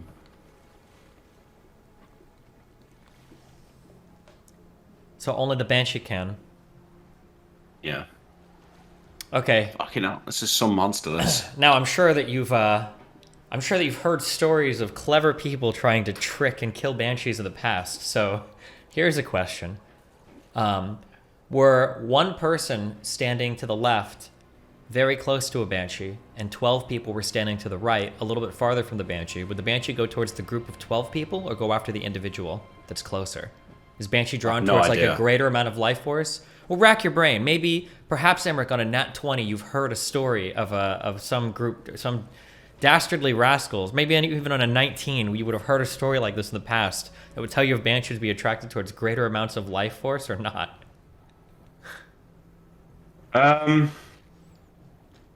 Keep moving. He's hustling as we're thinking. I'm we're still thinking, moving. yeah. Okay. Well, I'm being carried, so I'm. Oh, okay. I'm Yes. thinking as I'm being Think- carried, yes. you know. Okay, I tell you what though, I do think that a banshee can't use its scream during the day. We could hunt it during the day if we can. Well, we're escape not. it. It's not day right now, and we're running at night, and we're being chased potentially by a banshee and a I fucking death understand knight. that. So we're at an issue where if I think we might literally have to just all of us turn around, like split up a bit and like do like a big attack. Okay, here's accept that people are gonna die. here's where I'm at. Okay, Anton, I look to No, Anton. that's- Okay, Disaster. if the Death Knight doesn't have a supernatural way of detecting us, or if the Banshee is drawn towards the greatest amount of life, okay, you and I could grab a rope between the two of us, and we could put earwax in our ears, and we could both run maybe 20 feet away, and we could bury ourselves in the snow and pull the rope taut between us. And then as the Death Knight crosses through the snow, when we both feel the rope tug, we come up from the snow, and we both get a surprise attack and charge him and attack from behind, and try to kill him before he gets a fireball off. But the banshee's gonna be there probably. That's leading. well, but we have the earplugs in for that. That's why we have the rope out, because the only way we'll know he's there is when he trips the rope. But Alright. if he knows we're buried there because he can detect us or feel us Yeah, somehow, he's he going to can. walk up to us and kill us. So, Okay. I think that's a good idea. well, but I don't know how the Banshee or the Death Knight can find us. I don't think the Death Knight can detect living. The Banshee can detect living. Its only joy in life is causing misery, so you could perhaps say that it would go after the larger group. Okay. Okay, well, I don't know if this is gonna work. That was just one idea, so I need more. We need a different No. idea. I don't think this. Good idea. I like that. I think if anyone can resist its attack, it retreats back to its lair. So if you I can also pass a have- save against it. I have protection from undead as well. I don't think that's gonna help. What does it do? Wait, can you cast any spells, or this is a scroll? I can It's a cast a scroll. scroll. Koibu, can you refresh what that does? I'm not seeing it on my sheet. Protection from undead. I think it's a protection scroll, so it'll be in. Hang on. List of protection scrolls. Protection from undead. Also, Mine's if we rose red. start this plan, we're not gonna fucking cut to next week. Okay, we're gonna finish it. It just protects from physical attacks from the undead. Okay. At 5 foot distance from you. Yeah. So it's not going to help against. Another thing that helped too, depending on how many archers we have, is they could begin to pepper it with arrows from in front. If as you and I run to the side and bury ourselves in the snow. I wonder if I could outrange it. I think here's what could happen. Tyrell jumps up out of the snow first. So we could do your plan, which could work, or you could just show yourself first as Anton's hiding. He will attempt probably to just cast Power Word Kill on you, just to get rid of you instantly. You're one It'll person, fail. and it'll fail, and then he can't do it again. I mean, so because Emmerich was talking to us about the monster manual about this particular monster, Death Knights are extremely intelligent, and anybody could tell with just a glimpse of Tyrell's glorious body. Not necessarily, because you've got unnatural health with the Constitution. True, that is true. Whatever it is. So then it comes down to if Koibu will make him try to cast that, or if he'll just cast something else. I don't think he'll cast Fireball because there's a huge group of people. We need to make sure that the group is away from range of Fireball, because it will kill everyone. Correct. It'll do 70 damage on a failed save, which will kill everyone. Or 35 on a pass save, which will still fuck people up. There you go, see, told you. Is it 20? Would it be 20d2 damage if you had 2 rings of fire protection on? Each one would do -2. Yeah. Minus, yeah, so... Wait, minus is 4 it on the is dice. it off? Is it -4 damage for? The rings of fire protection won't stack like that. What? Wait, no, I'm pretty sure that we talked about that they did. That was like an episode 3 thing. Yeah. We did say, let's resolve this now. Yeah. Let me double check my things. Let's. You're making me doubt myself, but my gut. Because we tells do the me- protection stacking, which isn't technically allowed by the book. Yeah, I thought we were allowing stacking ring. regular protection isn't supposed to stack, but we do allow it to. All dice rolls are calculated at -2 per die, never less than 1. Well, 2 walls of fire won't double the heat against you, so I imagine something that just takes 2 off the top for, like, fire resistance. You have. You can get multiple sources of fire resistance. You can have ring of fire resistance and a protection from fire spell, and those will stack, or a potion of fire makes sense. resistance will stack with a ring, but 2 rings won't double the effect. Could we just like?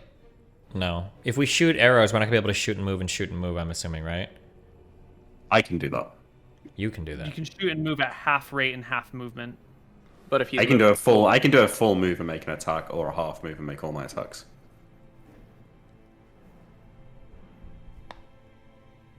But its fireball, if it works like the normal spell, will be like 220 yard range. 220 yards or feet? Yards. No way. Yeah, it's 10 yards I plus 10 don't yards think per he's level. going to use the. Well, I don't think he would use a fireball versus one person. Why not? As someone who's played a wizard, I would never use my lightning bolt or a fireball for one person. I'd use magic missile or power word kill.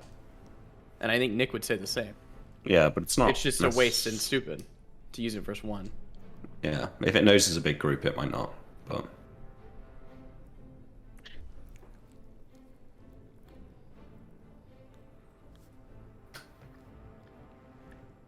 How deep into the night are we? Was this on first watch?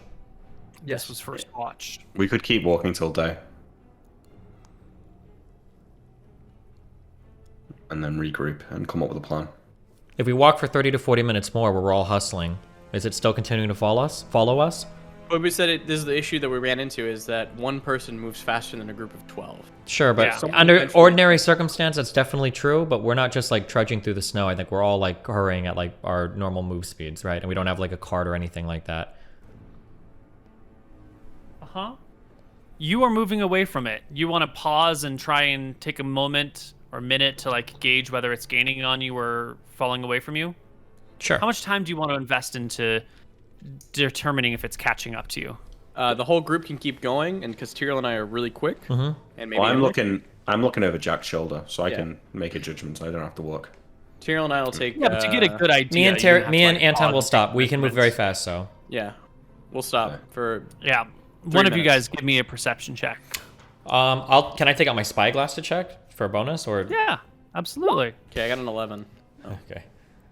Make it an advantage with the spyglass. Okay. Yeah, it is catching up to you slowly but surely. It started maybe somewhere between half a mile and 3/4 of a mile. It's definitely no further than half a mile behind you now. It doesn't seem to be bothered by the snow in any way, shape, or form. It's half a Ready? mile away, and we're saying that like at about a 10th. Fuck, how many feet is a mile? Is it like 5,300? 5,280. Steven, what's your save versus death? Christ, don't ask me that. Okay, my save versus death is a 6. Mine is an 8. So with bonuses, you only fail on a 3 or No, we're not risking that. On a power word kill, that's a death saving. We're not That's risking the No, future that's of on our the on the kingdom Banshee's Whale. and of our Oh, family the Banshee's Whale. on a Tyrael 15% can survive the chance power word We don't have to kill. worry about the Banshee's Whale. if we use the We have wax. shit in our ear. Well, not right now, but we can put it in, right? We don't know that. We don't know that. Tyrael, we know, is immune to power word kill because he's got too much health. So Tyrael could go in. Because I honestly believe in a straight up fight, honestly Tyrael believe- kills yeah. them both easily.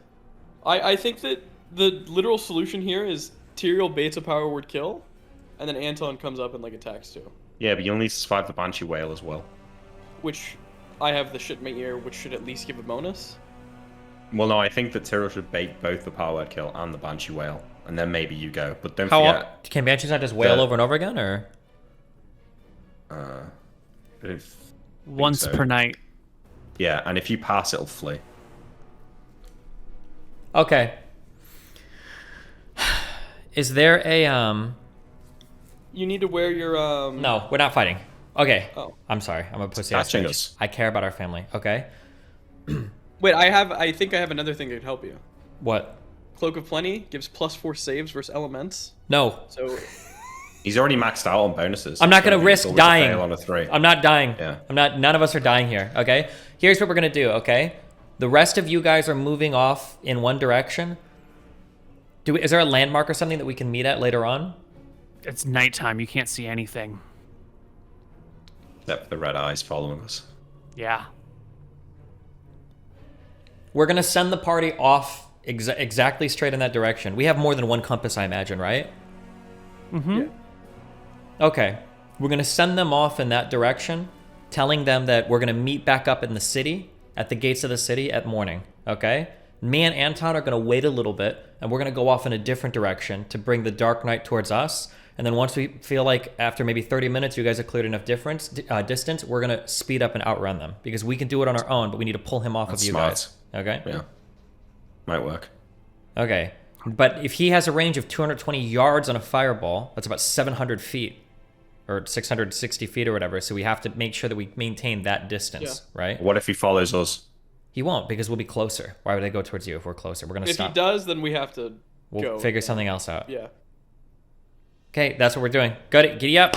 We'll see you at The party goes. in the morning. Jack runs with Imric in his arms. I say goodbye Party to both of you. separated. No, see you later. Okay, I Party leaves. chill with Anton Anton for a goes second. into the dark. Anton tells Imric to watch Teresa. Yeah. Okay, I am looking back at the night with my spyglass where I can gauge distance. I'm going to Give me one more. Oh, no, you got a 30 on your second perception check. That's pretty good. You can see near the Death Knight is the Banshee. She's following him. And you can even pick up the sound of her song. It reminds you of something that you've lost. It reminds you of like sad, sad times. I'm gonna be putting a ring of fire resistance on, just in case.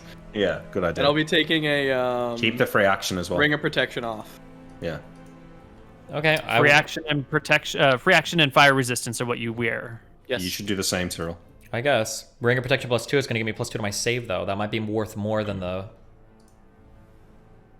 It's got a spell called Power Word Stun. I don't know exactly how it works. But... Okay. That's all right. We're fine. We're separated now. Me and Anton are waiting for a moment. No more. Sorry. Okay. Maybe for 20, 30 seconds as they start to pass, I'll look to Anton, and then we're going to go parallel. I'm sorry. Perpendicular. So if you draw a line from the Dark Knight to the cart, we are moving perpendicular for that to see if we can draw the Dark Knight off. Does that make sense? Yeah, I will. Okay. I will hold out my Velthara amulet. I doubt his piercing eyes can see it, but if they can, he was probably fucked over by Velthara in this area. So. So you wait. Oh, no. The distance closes a little. No. No? Stop. Hold on. I am controlling the distance here. Okay. Yeah, 2,000 feet right now. Yeah. When he hits 1,500-ish to maybe 1,000, like in that range, then we're going to dart off perpendicular. We're going to dart off, okay? And then I'm hoping that after him and me dashing for maybe like a minute, I should be able to look and tell if those red eyes are looking at us or if they appear to be looking off and they're chasing the cart. So we're going to do that, okay? All right. You move perpendicular to the line of travel for a moment or two and look back.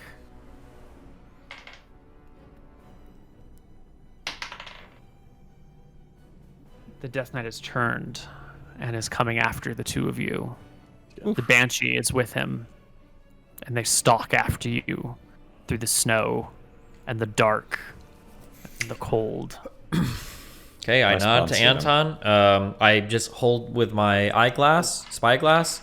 When it hits about maybe like 1,200 feet, between like 1,000 and 1,500, I imagine I can't tell he's 1,252 feet. But when he gets in that range, then we're going to continue off in a straight line away from them, with both of us moving at our max speed. Mm-hmm. You can wait and bait and then bolt and easily outrun the Death Knight and the Banshee.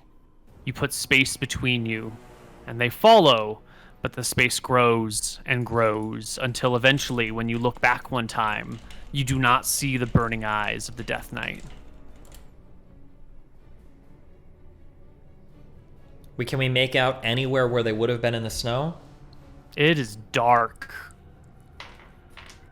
See what the moonlight's like.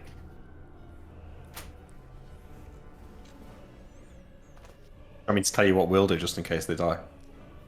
Or we don't meet back up with them.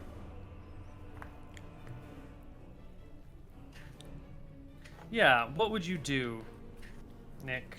Well, I know that we need to get 5 miles away from the town, and I'm hoping that they're just buying us time. So I think we're just going and going and going. I think we keep moving until morning. And then look to meet back up in the town in the morning. That's what Tyrell said. Obviously, if I see the Death Knight chasing me, then let me know. Okay. It is... the moon is about half full right now, but there are clouds overhead. So looking out across the snow, you don't really spot the Death Knight. You can see sort of, well, not much, actually, just sort of darkness out there. You cannot find the spot where they were. You can't really see much of a reflection off the moonlight, off of the ground. If there were no clouds in the sky, you would actually have a great view of everything. But the clouds above really sort of blot out any sort of reflective nature on the ground. Okay. Then I tell Anton, I say, so long as the Death Knight is approaching us, you agree we should be able to see its eyes in the distance, yes? Yeah. I looked from where we ran. Are our tracks very easy to make out now at night? That we Very close to you, your tracks can be made out, but once they get beyond a few hundred feet, you can't follow them anymore. Okay. Could we run towards, since we're checking back so often, can we run towards the last place we saw the Death Knight to see if we can find its tracks? Or do you think that would be an impossible feat? Yes, Okay. you can absolutely head in the direction that you saw the Death Knight in last. Okay, I say to Anton, there's two things that could have happened. Either the Death Knight could have walked back to the city, or the Death Knight could have turned and he's walking back towards the rest of our party. I think we should check its tracks to make sure that it's not hunting our party down, and instead it went back to the city. Do you agree or no? Could just be also going in the same direction that we lost it in. But you don't think we can see the red eyes anymore? We probably can, yeah. Let's check it a little bit. You have your spyglass. We can maintain distance no matter what. Okay. Let's think for a Don't worry moment. about the Banshee, though. Well, it seems they're traveling in a pair, yes. It seems. I could hear the Banshee song before. I can stop for a minute if you'd like, and I could listen. Yeah, listen silent. Listen closely. I feel like I hear the song of a Banshee. You do. You can hear the distant sound, the melancholy sadness, reminding you of not just sad times, but like bad things you've done. Quickly coming to memory are the things you regret in life, the memories that you're ashamed of. I'm ashamed of agreeing to come to Glacia. No. I communicate to Anton. I still hear the Banshee, but I can't see the Death Knight. That's good. Well, Could kill the Banshee. I don't know if we could kill the Banshee. And I don't know if the Death Knight is trying to do something sneaky. I believe when we were back in the town, Imric told us that a Death Knight is probably guarding a certain area, right? Do you remember him saying that? I don't remember that now.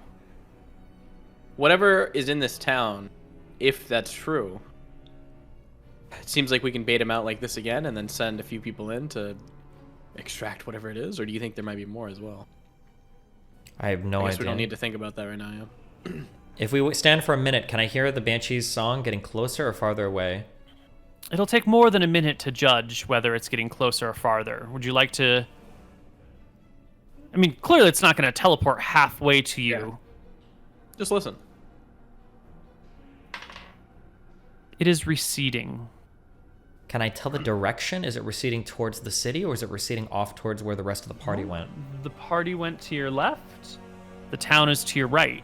And right now, the Banshee sounds like it's to your right. Okay. In that case, if we were all moving in a straight line and we ran off perpendicular, could we run up this way until we can find the tracks of the party and then follow them into the forest? Do a triangle? Yeah. Yeah. Okay. You can chase after them. Well, I'll communicate to Anton we should do that, yeah.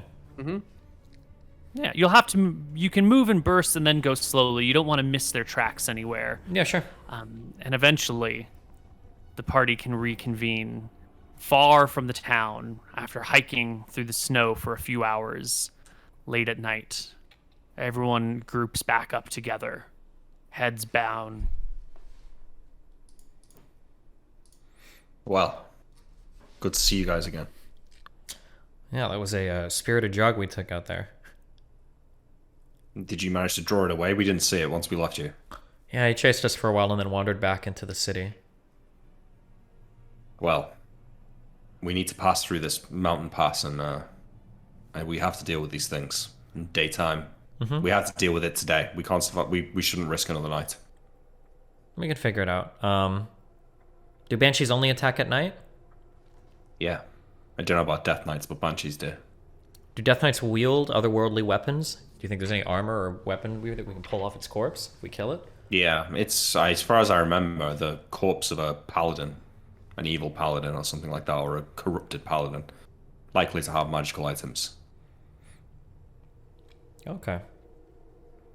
I wonder if the Death Knight would come out in the day, or if it'll only come out at night with the Banshee. It might.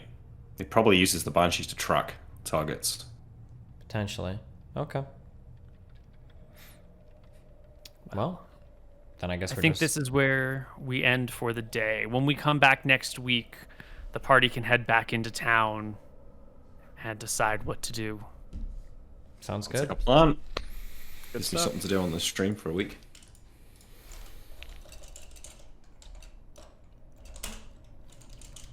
All right. If you're a subscriber to the Patreon, depending on your tier, you can leave us questions every week. We have 2 more questions for this week. Are you ready? Yeah. Good. That was smart, by the way, Stephen, the splitting up thing. That was good thinking. Thanks. Well, my Sorry. RTS background is just what we do. Yeah. Number 1. What is the biggest mystery that each player out of character would like to know about in Koibu's world? Oh, I know. My answer is who really was Venlin, which is a mysterious person that kept showing up through the Hardcore Heroes campaign. You'll have to go and watch that. He was in the first episode. He kicked the whole chain of events off, and then we never heard from him again. And then he turned back up about a year and a half later, doing some weird shit. I guess for me it'd be the Count Vicious stuff. That stuff's pretty interesting still. Did I talk to the one? Is it Malchus? Did I talk to the god when that was I think you did, but it's not been confirmed. that weird guy? Oh, maybe. Yeah. I think that's probably what I'd be curious about. Why were the Dragonbane weapons made so brittle and pathetic? That's another good question I have. Okay, next question. To Koibu, what was a storyline you put a lot of work into or were really proud of, go unused due to player actions making the storyline impossible or just abandoned? What did it entail, and how do you think it would have changed the campaign? Oh man, that shit comes up all the time in all my campaigns. You put in a bunch of effort into something and the party just goes in another direction, and my coping mechanism for such things has been to do my very best to forget about it and move on, which is unfortunate because then I sort of forget about the storylines and I move on. Let's see, I don't think that any of that stuff has come up for...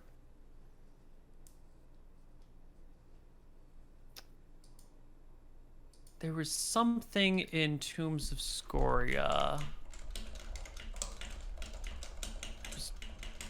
There were a couple things I was going to bait you all with, but it didn't. But they ended up resolving differently. Hold on, give me a moment.